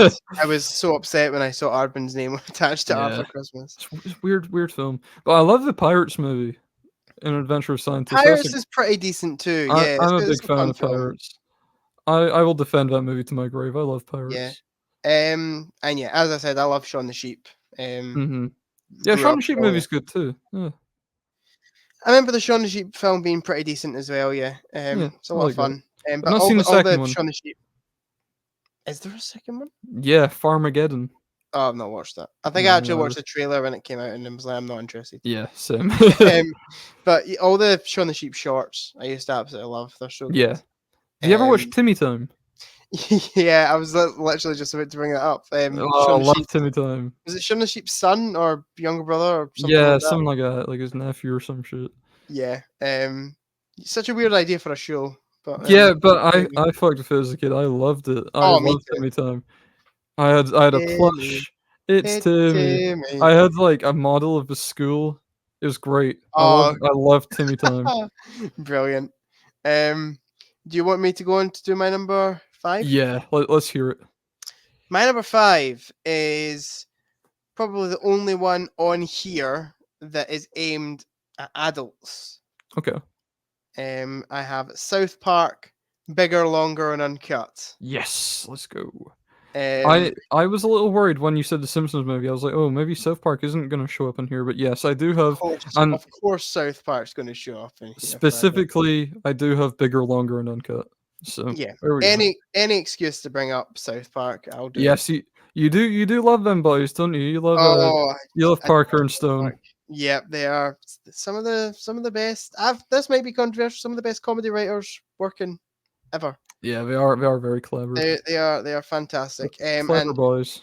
South Park Bigger, Longer, and Uncut is an interesting one. It's was released, I think, after season 2 of the show. or season 3. It was one of the two, and Mhm. they made it because they literally thought the show was going to like get cancelled soon. Like they were like, Sure. this show's we've had our like 3-season run. Mhm. No one's going to actually watch this for much longer. Mhm. So let's just make a big movie and try and milk this for as much as it's worth. Sure. So they made South Park. Um, it was originally called All Hell Breaks Loose, but the MPAA said that hell wasn't allowed to be in the title of a film. Why? So they renamed it to A Dick Joke, Bigger, Longer, Yeah. and Uncut. It's a good title. I like it. Yeah, it's such a funny film. It's actually a really good message on like censorship Mm. and stuff like that throughout it. Some of the songs in it are so catchy. Um, America, fuck yeah. that no. Ah, That's Team America. is everyone has AIDS is in No this no one. no no no no no no no. Pearl Harbor sucks. No, no, no. They Blame have Canada. Blame Canada. Yeah, That's the one. that's the Which one. was Oscar nominated. Yeah, I Like, know. Was it like Robin Williams done it Robin Williams at the performed it at the Oscars? Oscars. Yeah. Yeah. And Trey Parker and Matt Stone went to the Oscars tripping on acid in dress. Yeah, I So think I've seen that. yeah. But yeah, it's such a funny film. It's yeah, as I said, really good message, really good characters in it. Everyone kind of gets like all your favorite South Park characters get their little time to shine. Sure. In this one, Is the and big poo in it? The big turd. I don't think Mr. Hankey's in it. To be fair, Ah, it's not. maybe It's not all my briefly, favorite characters. maybe briefly. And as I said, like South Park is known for being very controversial. They are Yes. kind of at the height of their controversy, I guess, at this time. There's a lot of Hmm. jokes in this that I even feel like today, even if it was the South Park guys doing it, you wouldn't get away with. Like, Sure. but they're very clever, very funny. Yeah, it's just and it's not long. I'm pretty sure it's like 80 minutes. It's not long. Yeah, 81. 81 minutes. Yeah. Oh, another My another 1999 movie. Oh, yeah. I've seen a Um, lot of them recently. yeah. Um, yeah. My favorite song in it is I'm pretty sure it's just is it called the Revolution? The Revolution song, something like Don't that. ask me. It's something like that, like Vive the Revolution or something like that. And it's a Les Mis parody. Sure. Yeah, I could Um, kind of tell from the title. it's Yeah. it's so cleverly done. Like it kind of mixes all the previous songs that have came in it, and it's yeah, it's so good. And I will say something surprising to you, Fergus. Mhm. I she isn't here to defend herself. But Mhm. Sophie, our good friend, well, my good friend Sophie, and you obviously know Sophie. Mhm. My Um, best pal. Sophie's least favorite film of all time. Well, I can't agree or disagree. I've not seen it. You've So not seen a South Park movie? no, I've not seen a lot of South Park. I've seen episodes. I like it. I'm not a massive fan, so I've never seen this. But seeing it's 81 minutes, I will watch it. I think Fergus, it's in my watch list right now. go watch the South Park movie. It is so funny. Well, There's a great song in the first 5 minutes of the movie called "Shut Your Fucking Face, Uncle Fuck You," okay. and it Yeah, is peak cinema. no, dude, I will watch it, but Yeah, I'm not a huge South Park fan. Like I do like it, but I've never been that much into it. I've had the motivation to watch it. But I think is it on Disney Plus? I very much doubt it being on Disney Plus. It's on. I Uh think it'll be on Paramount because that's kind of what owns oh, South Park these days. alright. I don't have that. So Um, but yeah, Sophie, I showed it to Sophie, and most of the films that I show to Sophie, she really enjoys. mhm. But this one was a very big miss. She really didn't vibe with it at all. Yeah, And I think I'm not surprised by that. I think it kind of started off as kind of being like a 5 out of 10, and then the Mhm. more I ask her, she's like, "It is the worst film I have ever sat Sure, through in my life," and I'm like, "Yeah, sure. fair enough." Yeah, Um, I'm not shocked because every time we mention South Park in front of her, it's like, "No, South Park's terrible and shit, Jack, you have poor taste." yeah, So I'm not don't color me shocked, you know? yeah, because I think we maybe watched an episode or two of South Park, and she was like, "Okay, this is all right," and Mhm, I was like, "Oh, you might enjoy the film," and mhm. then yeah, Sure. she didn't vibe with that at all. Sure. But yeah, I absolutely love it. I think it's maybe one of the funniest films ever made. It's really, really funny. There's Saddam Hussein's in it. Oh no. Is one of the antagonists. And he's in love with Satan in the Yeah, that film. sounds about right. Yeah, that whole subplot is great. Yeah, Yeah, great movie. I'll watch it. I'll watch it like solely on your recommendation. Also because I'd like to watch it. So And not if you solely on your don't like recommendation. it, Fergus, don't tell me. Because I don't think I could cope with someone else not enjoying it. Sure. Me and Sophie will start our own podcast and just shit on the South Park movie. Yeah, sounds about right. Okay. Is that are you wrapped out your little South Park I'm done. I'm done fanboy with South Park. segment? As you'd expect from a popcorn podcast, we do have to talk about train Matt at some point. Yes, So, yes, yeah. obviously. That's out of the way. My heroes. Yeah, we know, Jack. We know. Okay, Fergus, do you want to give us your numero 4? Yeah, I think I will. I guess. Do you want me to? Yes. Yeah, I want you to. You sure? How about you at home? Do you want me to? Okay, man. Okay. The explorer moment. I will say I've only got 2 predictions left. Yeah. Both of which I think are your 1 and 2. So Sure. the fact that you've got 4 left, I'm not overly confident here. Yeah, something's not adding up there. Okay, number 4, I've got Anomalisa. Fuck. Anomalisa. Oh, I I thought remember you you might have mentioning that film to me. That's annoying. Yeah, I thought you might have that because I gave it 5 stars like instantly. Yeah, now that you've said it, I'm like, damn. I guess I just kind of, in my head, almost ruled it out Sure. in a weird way. Like, I didn't even think about it. Mhm. But that's really annoying because I know how much you love that film. Mhm.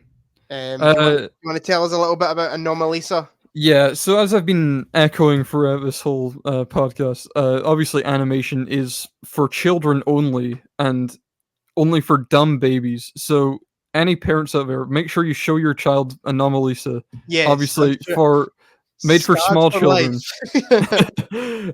Yeah. Anomalisa is brilliant. Now I know a lot of people don't love it. Many people do. It's very acclaimed, but there are a lot of vocal critics out there who don't like this movie and kind of what it's about because the main character is a tool. He's a prick. Okay. He's very self-entitled and a bit of a womanizer, and yeah, he's not a very likable guy. But to be fair, I don't think the film condones that in any way. It paints a very bleak picture of this man's life. Basically, it's about this. I'll give you the letterboxed little description. Synopsis, sure. Yeah, synopsis. Yeah. An inspirational speaker becomes reinvigorated after meeting a lively woman who shakes up his mundane existence. The mundane existence in question, basically, this guy's kind of a little bit up his own ass. He doesn't really care about anyone else, and everyone else is just kind of the same person to him. So Sure. every character in the movie, apart from Lisa and the main character, is voiced by one guy, Tom Noonan. Yep. So every character has like the exact same kind of monotone voice throughout it, Yep. because that's how he views the world, which is already very like interesting. I think it's like a cool concept. Yeah, definitely. But the journey you go on this guy is he basically has an affair with his wife and takes advantage of like this young woman who's previously been in an abusive relationship. As Fergus says, great for your kids, guys. Yeah, make sure you they'll love watch this. Great scene, like when he buys a sex doll, and then what he does with that at the end. Not that he does anything to it, but he gives it away, I guess. Yeah. Okay. It's kind of hard to explain why Anomalisa is great. I've not written a review of it on Letterboxd or anything because I don't know. I don't feel like I could do it justice. I would just say to watch it, but yeah, basically the main guy is a prick. I don't like him. Sure. He's voiced by David Thewlis, and he's very Okay. arrogant. and I really don't like him at all.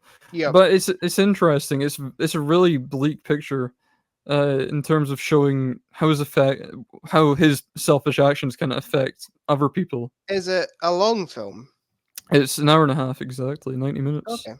I Yeah. might check it out then. Like that's Uh, it's one that's went up to the top of my to watch list. That yeah, seems it's really good. directed by Charlie Kaufman and Duke Johnson.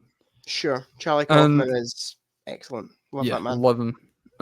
Obviously directed Synecdoche, New York, which is one of my favorites. Wrote Eternal Sunshine. Yep, Which is one of and my favorites. adaptation, and being Yep. John Malkovich. He directed I'm Thinking of Ending Things. Yep. Yeah, big fan. Uh, by the way, stop motion animation, this is really unique. I've not seen anything like it before. Yep. It looks fantastic. It's very like mini scale, and you can see behind the scenes photos that look really cool. And there were Okay. parts in it that I thought were actually just live action. Like there's Yeah. one scene where you can see the character's reflection in a window, and I thought it was literally just an actor they got in and made him look like the character. No, that was just one of the puppets. It looks great. That's mad. Yeah, I feel like the poster for this film is like very iconic. Is it like him like Yeah. wiping a mirror? yeah. Yeah, and you see his face. Yeah, I've seen that poster so many times, Mhm. man. Like That I remember, scene freaked me out a bit. yeah, Yeah, you'll need to watch it to understand why, but yeah. sure. It's definitely one that's up there as one that I really need to check out. Yeah. Might get the Blu-ray if there's a Blu-ray available for it. Don't know if there is. I think it was on Prime for a bit though. I don't know if it still is, but it was Sure. on Prime for free. That's how I watched it. Sure. But yeah, I definitely want to check it out. It sounds adore. really interesting. Anomalous. And again, make sure to show your kids. This will really get them into film. Fergus, Uh, I'm going to wait until I have kids, and then I will show that's going to be the first film I show them. I know That is a great idea, Jack. it's a nice little animated film. You'll love the scene about the sex doll. Let's watch it. Yeah. Actually, you know, it does remind me, to be fair. I said before that I think Team America is the only film I've seen with puppet sex, but there is Anomalisa. I guess. Yeah, that's Yeah. true. That's more cunnilingus, I suppose. But anyway, let's move on to your number 4, Jack. Going from cunnilingus to Aladdin. Aladdin. Oh, did I predict Aladdin? Oh, what a fool! I did not. You didn't predict Aladdin. I very much thought about it. To be fair, I have another film on here that I thought might take Aladdin's place, but we'll get to that. Yeah, I Okay. didn't get Aladdin. Okay. How many predictions have you still got? Let's see. That haven't come up. We've got one, Yeah. 2, 3, 3 more to go. So Oh, I don't know. I might yeah, get them. I might get them. you may get them. I absolutely adore Aladdin. I think Aladdin is pretty perfect. Yeah. And obviously, I don't think anyone can talk about Aladdin without talking about Robin Williams' performance as the genie. It's where maybe my one of mind the- goes immediately. Maybe one of the best voice performances of all time. Probably Yeah. is the best voice performance of all time. He is fantastic. There's no He is denying it. phenomenal in the film. Mm-hmm. Fantastic comedic relief. Like Yeah. it's actually insane. Like every other line just makes you absolutely bawl laughing. Yeah. Fantastic songs. I think the songs are yeah. absolutely banging in it. You got a favorite? Prince Ali, probably. I think that's my favorite too. Prince Ali's such a good A song. Friend Like Me as well, of course. Friend Like Me, A Whole New World is A Whole New World. very iconic. One Step Ahead. Is that what that one's called? One Jump Ahead. One Jump. I think so. One Jump. Even the Prince Ali reprise that Jafar does is still really good. Yeah. And Jafar, maybe one of my favorite Disney villains. Yeah, I like Jafar. He's so good. This film got it right, unlike the 2019 live action remake, in which Jafar's actually laughably bad in it. Yeah. But anyway. Jafar is great, and like there's a lot of other Disney villains that are more like, I don't know, they've got like deeper motivations, I guess, but Jafar's just an evil guy. He's just a nasty guy. He just wants to have a lot of power, and that's cool. And I like that. he's Parrot. Is it Iago. Voiced by Gilbert Gottfried. Yeah. So good. I will say, best character in it, the Sultan. The Sultan. I do like the Sultan, yeah. Cool wee guy. Absolutely love him. I like the carpet. That's probably my favorite. Oh, the carpet's a cool guy as well. Yeah. I love the carpet. But yeah, just such an iconic movie. Agreed. Really good. Like everything about it, I just absolutely adore. Hmm. And the animation's absolutely beautiful in it as well, and such a good ending with Aladdin using his last wish. Spoilers. Spoilers, but Aladdin using his last wish to set the genie free. Yeah, And I think Robin that's very Williams nice. acts that really well. Yeah. It's such a beautiful film. And again, they done like 2 sequels Mhm. to it, which I'm like I've never seen any of them, but they shouldn't have been No, made. no point Um, watching them. Such a perfect ending to the film. Mhm. Yeah, it's just I think chef's kiss. Jafar comes back in the second one, doesn't he? Yeah, well, I think it's called The Return of Jafar. That would suggest his return, wouldn't it? And I Yeah, think there's he one probably called does like one. The Prince of Thieves or something Something like like that, yeah. that. And I know Robin Williams comes back in one of them as well. Mm, But in the other one, it's like another guy voicing the genie, which I really want to just boycott because sure. fuck that. Yeah. But yeah, Aladdin's extremely iconic. Love everything about it. Mhm. And again, scenes that used to like freak me out as a kid. The Cave of Wonders when it used to speak. Oh, sure, yeah. Yeah, It like that's eats that guy at the start. yeah, and Uh, also the bit where like Aladdin's like hanging on and he's mhm. Jafar's like got the old man kind of mask. Yeah. And he's like, "I'm going to give you your reward, your eternal reward." And he shows like this like knife that's all like wobbly and like Yeah. comes down. It's so Jafar's an evil bastard, man. oh yeah. He's a whiny bitch in the live action remake. It's like actually Oh. hilarious. You know what? So you're saying about how they got someone that wasn't Robin Williams to play the genie in one of the sequels. Mhm. We well, it's not the only time that's happened. As we've seen in Yeah. the reboots where Will Smith played What played did the you think of genie. Will Smith? No. No, To be fair, he's okay. I As a different character, he's fine. You can't compare him. I'll say Really. this. See when he was being Will Smith, Yeah. it worked well. See when Sure. he was trying to be Robin Williams, it Yeah. sucked. It Yeah. was so bad. He's okay as like his own interpretation of a character, but trying Yeah, to be the Robin Williams genie is not going to work. yeah. See when he's not blue and he's just like Yeah. chilling, laid back, Yeah. being Will Smith. I'm like, that's pretty good. This is like a new kind of version of the genie. Yeah. And then he tries to do all the Robin Williams stuff, and it just Yeah. No. absolutely flops. Another thing about the live action one, I don't mind that film. I think it's all right. But the ending of the movie, where it turns into like some Bollywood dance number, I'm like, Oh yeah. this is so good. Why wasn't this the movie? Sure. Like, it actually turns into a fairly decent like live action remake for Sure. Yeah. 2 seconds, and it's just like some random dance number at the end. So Weirdly directed by Guy Ritchie. Guy Ritchie done it, which is just Yeah. insane. One of 3 Guy Ritchie movies I've seen.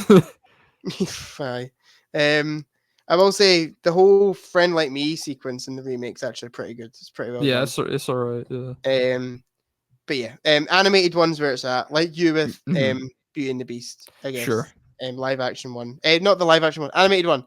Oh, Animated one. like you said it's too late. It's too late. Now we all have to love the live action one. I know. You're going to get a Um, massive poster for it behind you. Next week there'll just be Aladdin live action mural day instead of Star Yeah. Wars. And we'll have special guest Will Smith joining us. We better not mention his wife in that No. podcast, by the Oh, way. no. He'd reach through the screen. No. But yeah, animated Aladdin, fantastic, love it. Great film. I rewatched it somewhat recently, like a couple of months ago, and yeah, Sure. it still holds up. Yeah, Big fan. it's so good, it's so good. Okay, your number 3, top 3, Fergus, top 3. Oh, we've reached the top 3. I think you'll have this. Surely to God, you should have this. Mm-hmm. I think it'll be one of the first ones you would have written down. Mm-hmm. Is Puss in Boots: The Last Wish.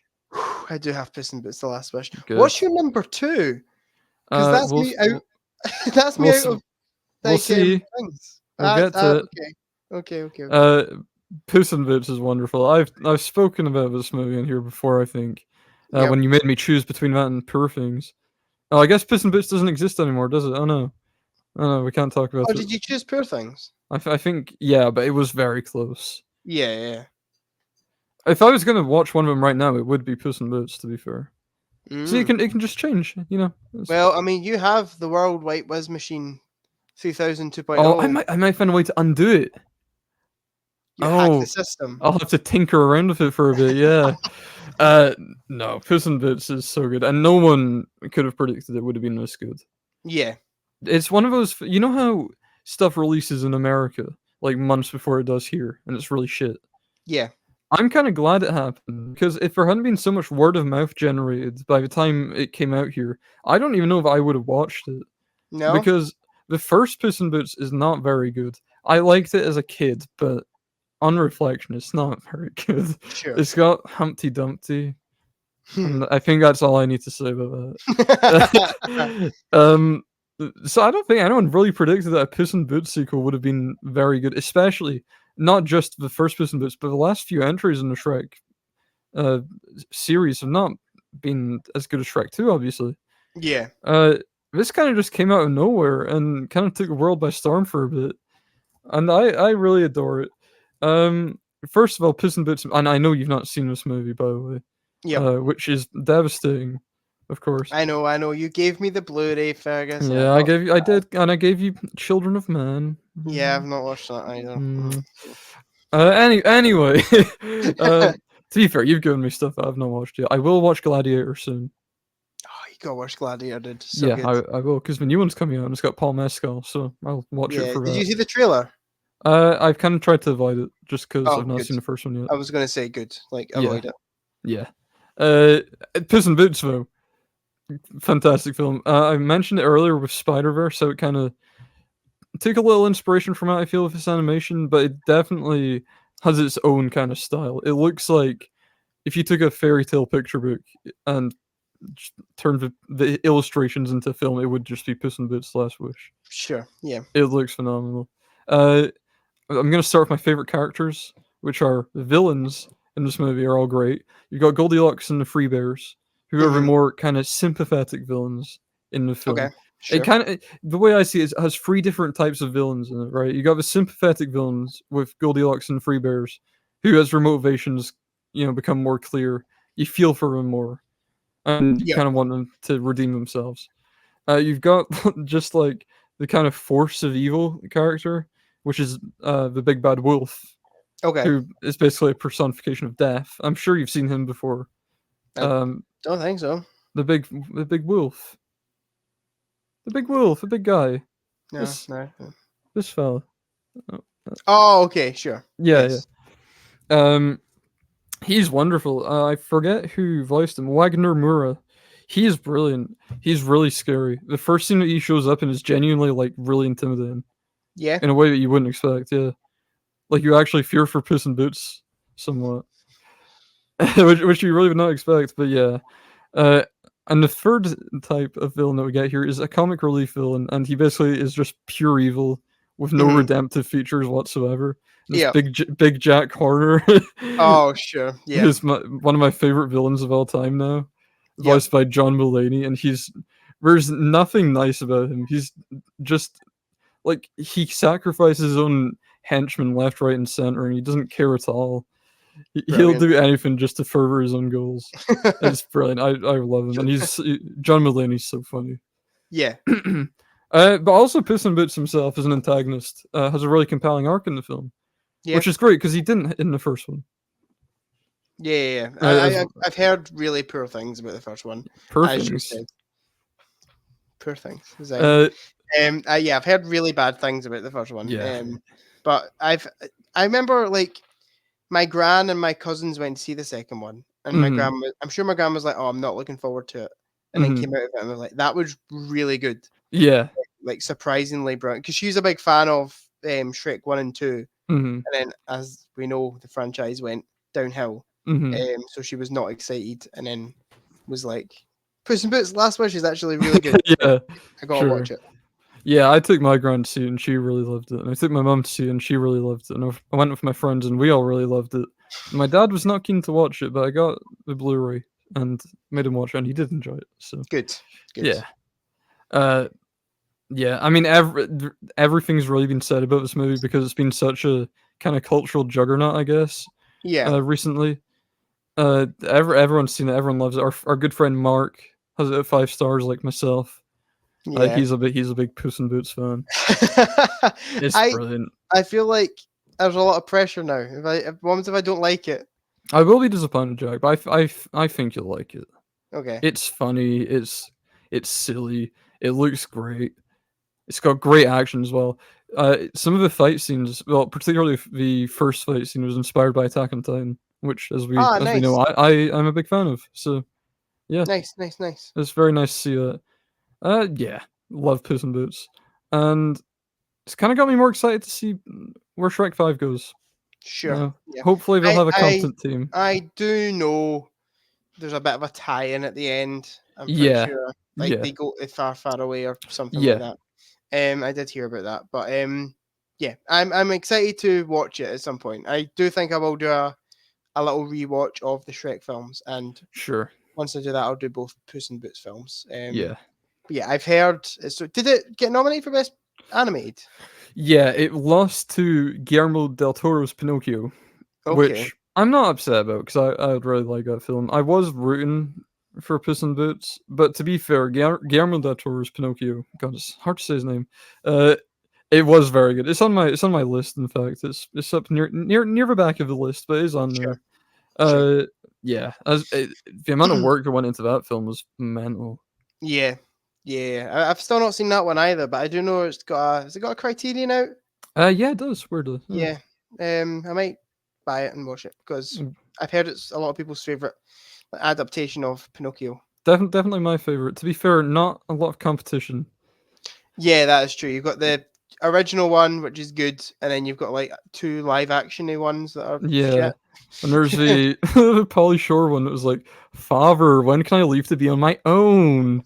I got the whole world to see." Oh, brilliant. So yeah, Yeah, not much to choose from there. but yeah, Puss in Boots. Definitely gonna watch it soon for you, Yeah. I promise. Thank you. Okay, my number 3 is one that I definitely know will be on your list. Yes. Seeing it is one of your favorite films of all time. Yes. Fantastic Mr. Fox. Good man. You're like, good, my child. Yes. Very well done, Jack. Yeah, Fantastic Mr. Fox. I don't know if you want to just join in talking about it now, or if you want to save it. Yeah. I mean, I'll just let you speak because I've spoken about it before. Sure. Yeah, it feels a bit different. Me getting a chance to speak about Fantastic Yeah. Mr. Fox. You take the lead, Jack. Such a great film. My Yes. favorite Wes Anderson movie. Likewise. It's just such a clever film. Like it's so smartly done. So many like quotable moments. I feel like Mhm. I find myself as I'm getting older saying "what the cuss" a lot, Sure. um, Yeah. and I'm like, yeah, it's just very clever, very funny film. Some nice emotional moments in it too. Mhm. And animation wise, Oh, stellar. looks so good. Mhm.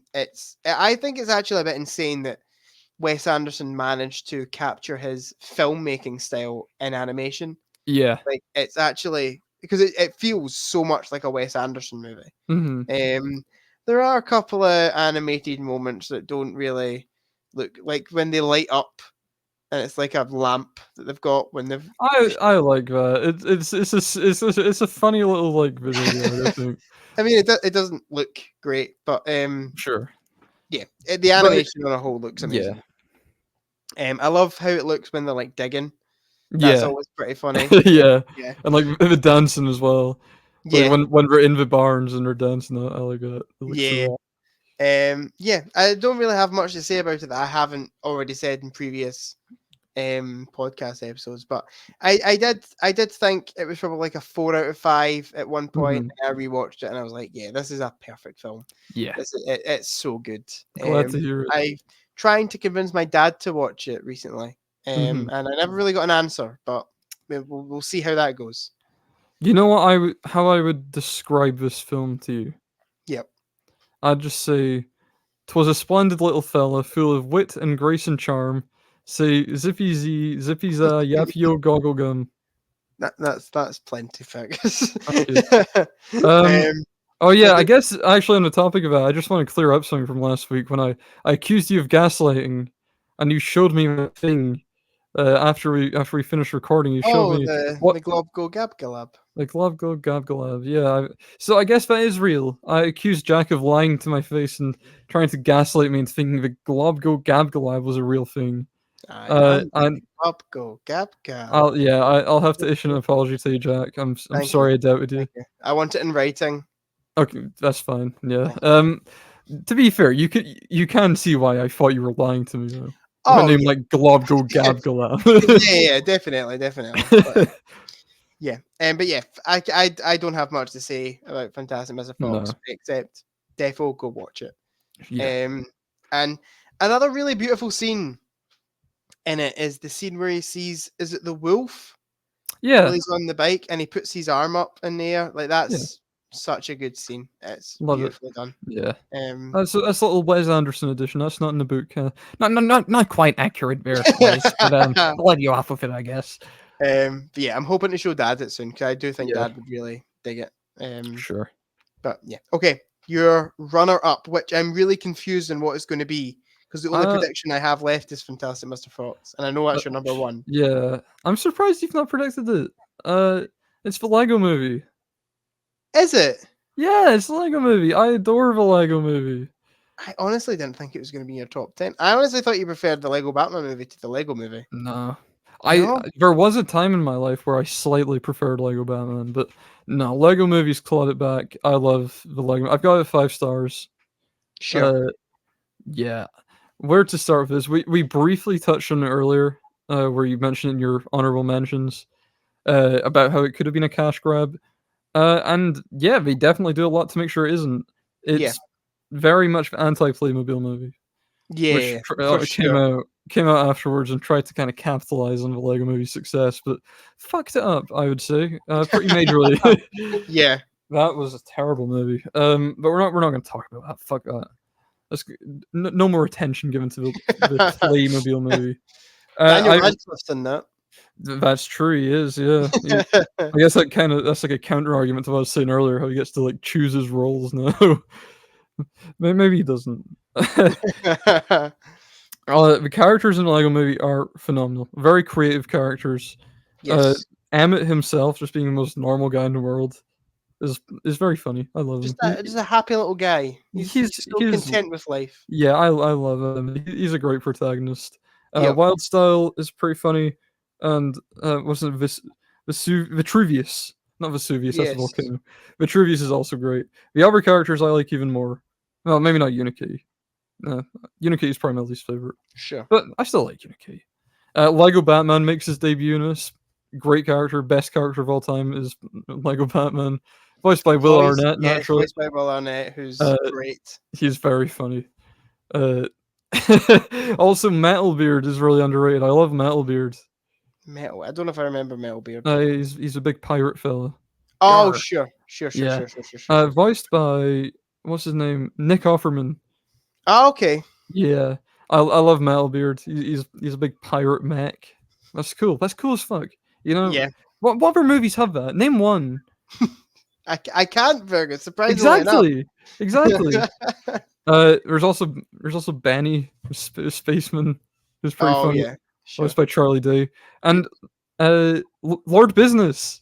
Lord Business, voiced by Will Ferrell. Will Ferrell, who usually I'm not a fan of, but I really like him in the Lego Movie. Yeah, And I was also going to say The Cop by. oh yeah, Good Cop, Bad Cop. Yeah, He's that's so one of good. my favorite parts of the film because I love how they have like the Lego alternate heads thing, like actually be a character trait. Yeah, it's Like they turn it into a genius. whole split personality thing. That's really It's, funny. Hi, buddy.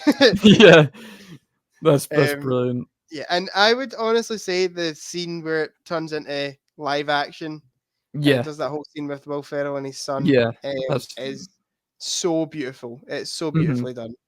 I love Such that. a Yeah. clever film. Yeah, and it's very funny. It's a really funny movie. There's a lot of really funny bits, like when the Millennium Falcon shows up briefly and gets like devoured by a Sarlacc. Yeah, yeah. And like when he's trying to get into like Batman's batarangs at the gate to Oh, try and get in. First, All that first stuff. time. Yeah, all that stuff's brilliant. Yeah, but and it's a really, I was gonna say a really good message about Yeah. like how you should almost like play with Lego and use your Yeah. imagination rather than Yeah, do it how you want. yeah. Like I know we provide instruction books, but like do what you want with it. Yeah, Like it's your Lego, which is exactly. a really nice message I feel to put in And film. yeah, and also making Emmett just, kind of be a normal guy by the end. I mean, sure he becomes Yeah, a master builder, but he's still just normal old Emmett. I like that. yeah, He yeah, doesn't change. yeah. Definitely, definitely. He There's just also finds contentment. one of the funniest scenes, and again talking about my stupid sense of humor. I'm pretty sure they jump off something and like a wild cell lands like in this really cool way, and Mhm. then it just face plants and like Yeah. screams for like 10 seconds. Yeah, I think it's non-stop. like into a cactus. Yeah, I Yeah, think it's in the Wild yeah, West place. yeah. That's so good. And you Makes me yeah, laugh every time. and there's like the double-decker couch. It's so Oh inventive. yeah, The Lego Movie is like the most inventive movie of all time. Just yeah. so much creative shit in that What's that film. got on Letterbox average wise? Do you know? 3.8. That should be higher, man. I feel Yeah, like a lot of agreed. people love the Lego Movie. Like, Yeah, yeah, it's. I remember it coming out and going to the. When did it come out? 2014. 2014. I was going to say 2013. 2014. I remember going to see it, and I remember even as a kid thinking, "This is going to be lame," Yeah, and then I watched it and I was like, "This is fantastic. This is so yeah, well done." And as I've watched it, as I've got older, I just appreciate it more and more, like yeah. each time. The animation is so good. They take so much care to make everything like look authentic and like Yeah, genuine Lego. Like there's chew marks, like teeth marks on some of the Lego pieces. Like yeah, Benny's helmet's like broken a bit down here. yeah, I love all that stuff, and it makes it look genuine. Like it's the kind of film where everything could be made in stop motion theoretically. yeah, Like if there's a motion blur kind of bit, they'll add the Lego bricks to create the motion blur. yeah, If you yeah. watch it frame by frame, they do really creative stuff with that. And obviously, they have the great song. Everything is Everything is awesome, awesome. banger, love it, Everything is cool when you're so part of good. the team. It's It's such a generic song, but it's like yeah, purposefully yeah, generic. It's so exactly. good. It's very satirical of the most generic pop song you ever heard in your life. Yeah, it's brilliant. Honestly, better than a lot of shit that comes out today. Yeah, that's sadly quite true. Yeah. Oh, one Um, more thing I really like is yep. all the weapons as well are like actual things. Like we've got nail polish remover, Yeah, and they got yeah, like the Craggle is actually like crazy glue. I love yeah. that. Yeah, the whole Craggle thing's genius. Like it being super glue at the end. Mhm. Yeah, Like and Vitruvius's staff is like a lollipop. It's like a chewed up lollipop. yeah, yeah. It's so good. It's Yeah, so yeah. it's such a smart. I really need to rewatch it, Mhm. and I've never seen the second one. Second one's not that good.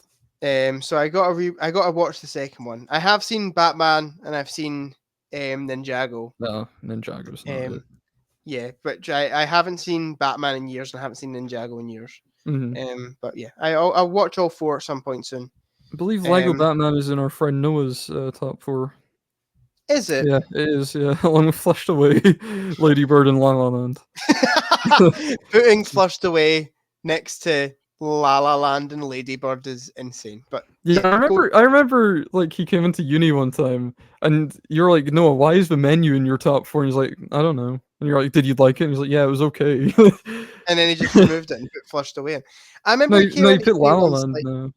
oh, I remember he came into uni once like absolutely buzzing about Flushed Away.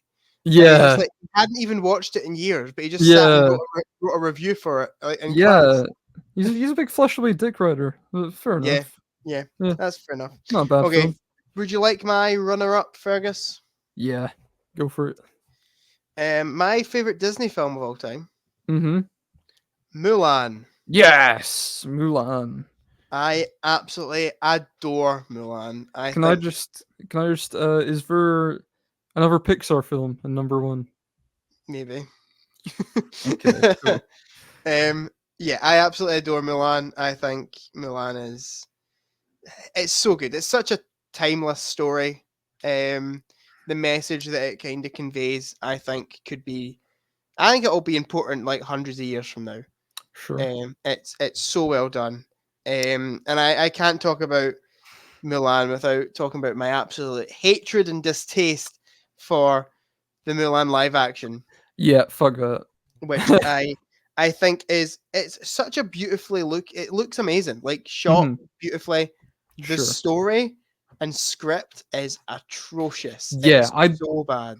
there's no need to change it at all. I don't know why they did. There's no Mushu. Yeah, that's straight away a massive issue. Mushu is one of my favorite characters. I fucking love Mushu, and there's no songs in the live action one Yeah. either. They have the audacity to put I think a couple of songs over the credits at the end. Yeah. I'm like, bro, like, what are you doing? Yeah, fuck that. But yeah, it's such a good film. All the songs are absolute bangers. I think the voice acting's like incredible. I get chills at some of the scenes in this film. Like Mhm. there's a whole scene where she decides that she's going to take her dad's place, and there's like a Mhm. fantastic montage of her like putting on the armor and stuff and riding Yeah, off the she like cuts horses. her hair and that. Yeah, it's Yeah. so good, so powerful. Yeah, and I love the Emperor. The Emperor is one of my favorite Oh characters. yeah, voiced by Mr. Miyagi. Voiced by Yeah. Mr. Miyagi, which Is again, that why you like him so much? yeah, of course. It blew my mind at the end Mhm. when I realized it was Mr. Mm. Miyagi's voice. And also another really great scene is when the guys have to pretend to be women at Mhm. the end, like how Mulan had to pretend to be a guy the full time, Yeah. kind of like flipping the script and that. Yeah, it's just it's such a brilliant film, beautifully animated as well. I think the animation's fantastic. Mm. It's got the banger "I'll Make a Man Out of You." Yep. Mwah. Love it. Such a good song. Performed by Donny. Is it Donny Osmond that does? Donny Osmond, yeah. Yeah, which I never knew until later as well, which kind of Mhm. blew my mind and also made like perfect sense at the same time. Mhm. Yeah, such a good film. But the live action one Fuck that. No. is not it. It kind of this is very similar to about Beauty and the Beast for you. Mhm. Like I'd probably say the live action Mulan's. I've came round to it a tiny bit more than I Sure. had when I first watched it. But first time I watched it, I would have definitely said it was one of my least favorite films of all time. Sure. Yeah. And I'll tell you another sad story. I watched that Mhm. during COVID. Oh. And it was when Disney Plus were doing, you could buy films off their streaming Oh, service, sure, yeah. and it was like 20 quid or something. Yeah. And I spent 20 quid in this film because I was excited for it. 'Cause I Mm. thought the trailers looked great, and it absolutely sucked. To be fair, Jack, I Um, could have told you I wasn't worth spending 20 quid on. Yeah, I know. In hindsight, Mm. it probably Oh, wasn't a good purchase. you know what's cool about Milan? Miriam Margolyes is in it. Is she? Yeah, I think she's a matchmaker. Oh, that's cool. I never knew that. I love That's Miriam cool. Margolyes. Yeah, that is actually really cool. I never knew that was her. Mhm. But yeah, Mulan, top tier. Yeah, I'm a big Milan fan as well. It's not my favorite Disney movie, but it's high up there in terms of like the Disney Renaissance, especially. It's Yeah. definitely up there. Yeah. One thing I really love about it is that we get free silly like creature sidekicks from Milan. Because you got the Yeah. cricket and you got the horse and you got Mushu, of course. I was going to say, I actually think like Mushu and the cricket are kind of a little bit like C3PO and R2D2. Yeah. Like, it's very Sure, yeah, similar sure, character yeah. types, like the kind of loud, kind of mouthy one, and the one that like doesn't speak and Sure, kind of sassy. But yeah, Mushu. I'm a big Mushu fan. Mushu's cool. Mushu's Yeah. great. I would personally say maybe the best Eddie Murphy animated character over Donkey. Sure. But I know a lot of people would disagree with that. Yeah, I probably prefer Donkey, but I am a big Mushu fan as well. Yeah, Yeah. Mushu's cool. And Yeah. also, we're going to be getting the Mushu movies soon. We're making a Mushu movie spin-off, remember? That's good, Fergus. That's funny. That's Thank you. funny. I will say, have you ever seen Mulan 2? No, but... Don't. However, No. there is a guy voicing Mushu in that who Mhm. does the best Eddie Murphy impression I've Oh, ever I heard think in I've my seen life. that, yeah. He is so good. The best bit about that film. Film sucks, but he's like excellent. Do you know that Sure. film's got 0% on Rotten Tomatoes? Really? Yeah. Oh, God. But yeah, I absolutely adore Mulan. I really want to rewatch it, but I'm meant to be going through these Disney films in Hmm. order, so it's going to be a little Sure. while before I get there. Sure. But yeah, It's weird that the Emperor's your favorite character in that, and the Sultan's your favorite character in Aladdin. that is true. You're just like these like old guys that are in power, I guess. Yeah, I really love the Emperor and Hmm. Mulan, and again they absolutely butcher him in the Hmm. live action one. Yeah, so I Mulan guess, top tier, my I favorite Disney guess you film. just like old powerful guys with like somewhat dated sexist views on the world. I guess that's like your favorite character type. It comes around in the end. Yeah. Both of them do. I guess you'd like an Amalisa if you like that type of character. I would like to make a statement right now. I am not sexist. I think it's Oh, pretty obvious sure. that Okay, I'm not sexist. That Mulan is one of my favorite Sure. films. Probably the most woman empowering movie of all time. I'm not Um, sexist. I have women favorite characters, so I can't be sexist. That's all I'm Fergus hearing right now. is spreading misinformation about me. Okay, Jack. Okay. Shall I move on to my number one? You'll not see this coming. I wonder what it is. So my number one, and Mm. this has been mentioned. Mm. So I don't know why you're acting all like, oh, what could this be? You know what it is. It's Don't Earwig look- and the Witch. As I Oh, mentioned earlier, Jack. If you were yeah, paying any I attention. had that predicted. We're good. We're Okay, good. good. So Earwig and the Witch came out in 2021, directed by How the long son you gonna of fill Miyazaki. this charade? No, I'm not. No, fuck that. Just to be clear to anyone at home, Earwig and the Witch is the worst movie I've watched this year, and I've watched The Nut Job. So yeah, there's my Yep. stance on it. Yep. Yeah, Fantastic Mr. Fox is fantastic. Get to reuse that joke. That's less funny than the first time you said it, and it wasn't really I funny the first time. I you would said it. disagree. I would disagree strongly. Everyone's in fits of laughter right now. Sure. Uh, Whatever you say. No, Fantastic Mr. Fox is brilliant. Willem Dafoe is in it, so has to be number one. Really, Yep. that's as, just the as way of the it. rat. Yeah, as Rat. Yeah. Yep. No, also, I guess I do want to talk about. I feel like we've not spoken about this aspect of it much, but I love the villains. I love Bogus Yeah. Bunsen Bean. Yeah, They've Bogus got great Bunsen are great. designs. Bean is like the main antagonist, I guess. Like he's the only one that has like a big personality. But the Michael other two, Gambon, right? yeah, that's right. The other two are still really cool. I like Bogus's design. He's very big. he's a Yeah. big fella. Yeah. He's just a big guy, you know. I like Yep. him. Yep. Yeah, the villains are great in it. Mhm. And yeah, I guess that goes for all the characters. All the characters are great. I love them all. I love Ash. He's cool. Yeah, Ash is good. All the voice acting in it, man, is Jason so Schwartzman good. is so good. I Yeah. think he's my favorite performance in the film. Sure.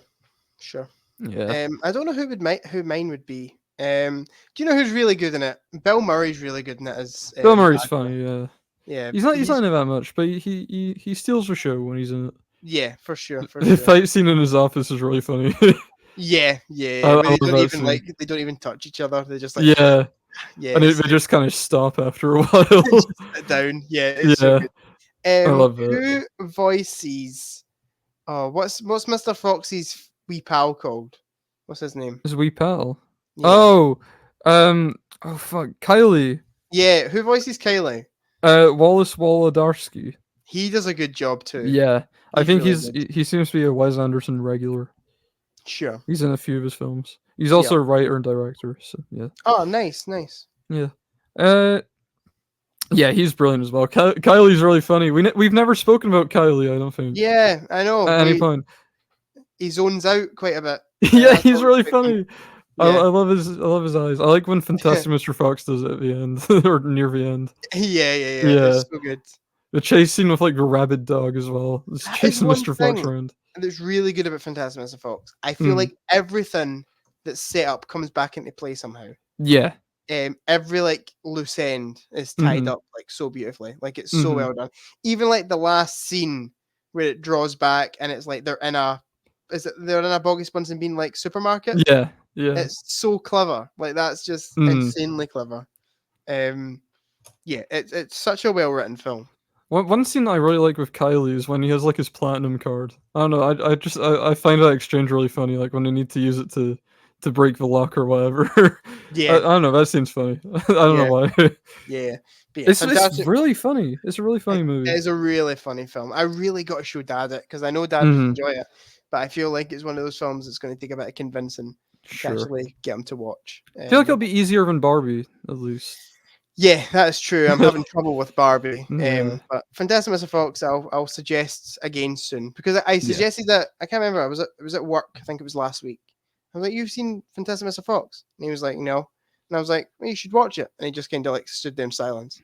So at That's least it wasn't. shocking. At least it wasn't a no. Yeah. So I every can't believe he hasn't seen it.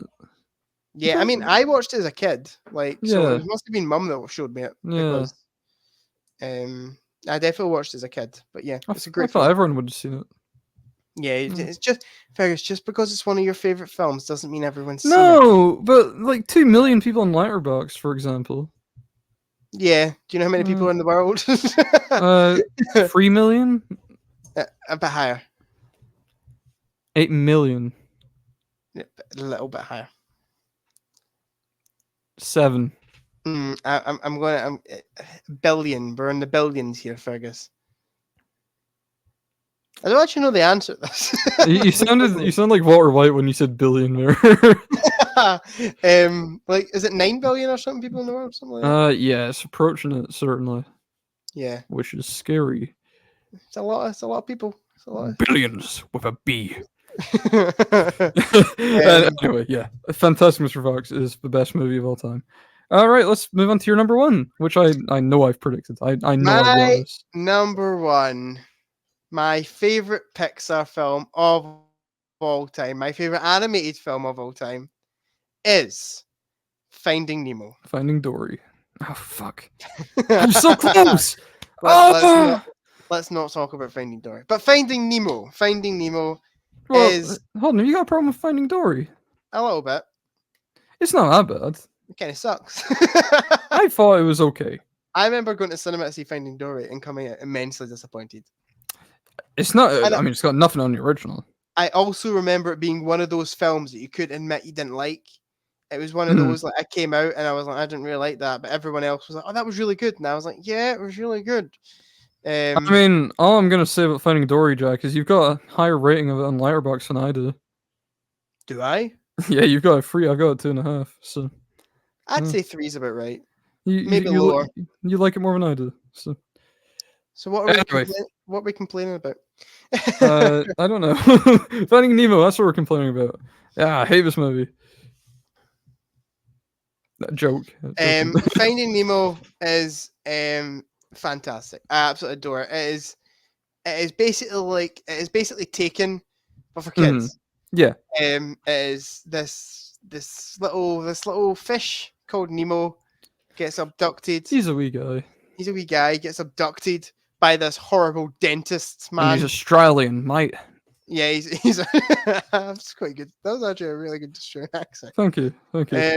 Gets abducted by this horrible dentist prick. Ugh. And then he's played by Steve Martin.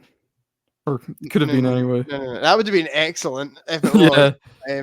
And then his dad, called Marlon, goes on the hunt for him and meets this mentally ill fish called Dory.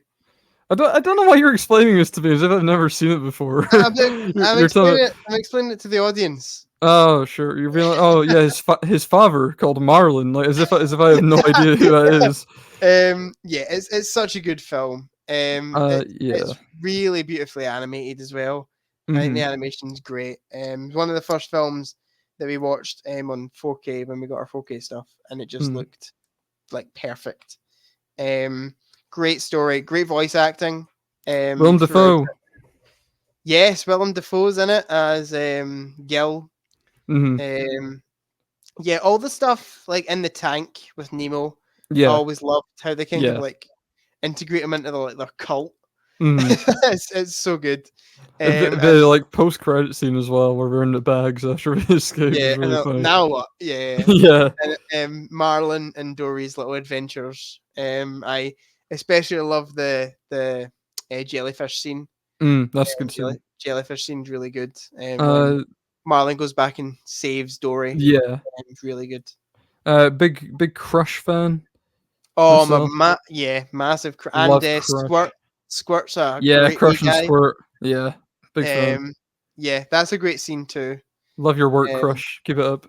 yeah. Have You're crushing you it. seen the thing at Disney? uh, Where d- like a ride. no, where they can go like talk to Crush. Oh yeah. Yeah, it's like I can't remember what it's called. It's like Crush Talks or something. Turtle Talk or something Turtle like that. Talk, yeah. Yeah. That's like so cool the way they do that. Anyway, Mhm. Finding Nemo, such a great film. Absolutely Yes. adore it. Could watch it anytime. Sure. It'll be probably the first film I show my kids. Mhm. It's probably up there. I just think it's absolutely perfect. I remember being a bit frightened by a couple scenes as a young man. Yes. The Yeah. opening scene did not. It was like a Monsters Inc. situation where I couldn't watch a film because 5 minutes in I was like terrified. Yeah, Marlon's wife gets Nemo's offed. mother, Yeah. for audience at home. Yes. Also, Bruce freaks me out. Did not. Yeah. To be clear, Bruce is my favorite character, but he scared me a lot. Yeah, I didn't like the Bruce. scene with where he smells the blood. Yeah, It goes on an absolute rampage. he looks horrifying in that scene. The bit with Dory where she's like, Scappy. That's funny. It's spelled the same way as escape. Yeah, it's such a good film. I genuinely laugh at it every time I watch it. And also Darla, the little evil witch. Yeah, another one of those Pixar villains, kind of like Sid, where it's just like a kid and doesn't really know better, but we still hate him. Yeah. And also the scene where Nemo gets like captured by like the fishing net at the end, and then has to, like, they all have to swim down together. Yeah. Really good scene. It's good scene after good scene. Oh, and the fish that like can move to like make an arrow and stuff. They're pretty sure, yeah. I love them. Those are cool guys. Oh, and what about the anglerfish as well with like a torch? That scared me as well. Yeah, that was creepy. Scary movie, man. As a kid, it terrified me a bit. Yeah. Fantastic film. My favorite animated movie. Sure. We're done. We're finished. Oh, can I say one more thing about Finding Nemo? Yeah. Ellen DeGeneres is tolerable in it. I was actually about to say that. I'm not a big fan of Ellen DeGeneres. No, I don't think many people are these days. She's really good in that. Like, it's kind of a perfect role for her in a way. She's fucking fantastic in it. Yeah, she doesn't piss me off for once. And when she does, it's in the intended way. She's meant to. For sure. And the scene where they get swallowed by a whale. That seems great. Yeah. Such a good scene. Yeah. It's kind of when Marlin kind of freaks out. Nemo's dad, for the audience at home. Shut up. But yeah, Finding Nemo, top tier. Yeah. Love it. Good film. Like it. Yes. So, thank you everyone for what about our other predictions? Oh, sorry. Well done. I feel like you know mine because I said them as we were going throughout. Yeah. I guess I'll just tell you what I have predicted. So I got your top 3. I got Fantastic Mr. Fox, Finding Nemo, Mulan. I got Ratatouille. I got Shrek 2. I got Bigger, Longer, and Uncut. I got Brother Bear. And the other 3 things I predicted were the Lego Movie, Lilo and Stitch, and How to Train Your Dragon. Okay. Which were all honorable mentions, I think, right? Yeah. Yeah. Okay. You weren't far off at all, dude. Yeah. Well done. I've done quite well. I think. I had Fantastic Mr. Fox, Into the Spider-Verse, Spirited Away, Ratatouille, Puss in Boots: The Last Wish, Shrek 2, and Beauty and the Beast. Sure. As the ones I got right. So I got 7 right. And then the 3 I didn't get were Spider-Man Across the Spider-Verse, The Lion King, and Howl's Moving Castle. Sure. Yeah. So we both got 7. So we done well. Yeah. I think this is the best we've actually done in one of these. I think I get like 9 out of 10 on your top 10 films, to be fair. But I can't remember. I think so. That was ages ago. That was too long ago. Yeah, fuck that. Yeah, collectively we've done well on this one. I think. Yes, I'm very proud of us. Much better than TV, Yes, much which better, was disastrous. considering your teleshopping. Wait, let me see what I had written down. Hold on. Yeah, come dine with me in the night garden, Little Britain, and Teleshop. Bro, that's Yeah. hilarious. But yeah, thank you everyone for listening. Fergus, do you want to do a little outro yeah. for us here? It's been another long episode, but I mean that's not because of the waffle at the start this time. To be fair, which we It's just because we of our other perfected. waffle about animation. Yeah, exactly. Oh, am I meant to tease what's coming next week? Oh, if you want. All right, you ready? Yep. As usual, I don't know, but I'm thinking it'll probably be another discussion type video, perhaps. Okay. Yeah. I'm excited. I'm excited. Maybe I'll- if I'm all caught up with number 9, we can maybe Ooh, talk that a could little be bit about something. number Yes, that'd be nice. Yes. I've still got I've been slacking a little bit with number 9. I've not 2 seasons Yeah. we do that, but I'm sure I can do that in a week. Yeah, no doubt. I've got faith in you, Jack. But if not, I'll have a backup. So. Cool. Okay. All right. Okay. Thanks for tuning in as usual, everyone. Especially you. Thank you for tuning in. You know who you are. What about her? Nah, fuck it. No. Yeah, No. fair enough. Make sure you like and you comment and subscribe and you hit that bell. Share with your friends. All that jazz. Yes. Yeah. Ooh, I added in the bell. I know you don't normally do that, but it was good improv. yeah, thank you. A bit ad-libbing. And we will see you all in the next one. Goodbye. Goodbye. Bye.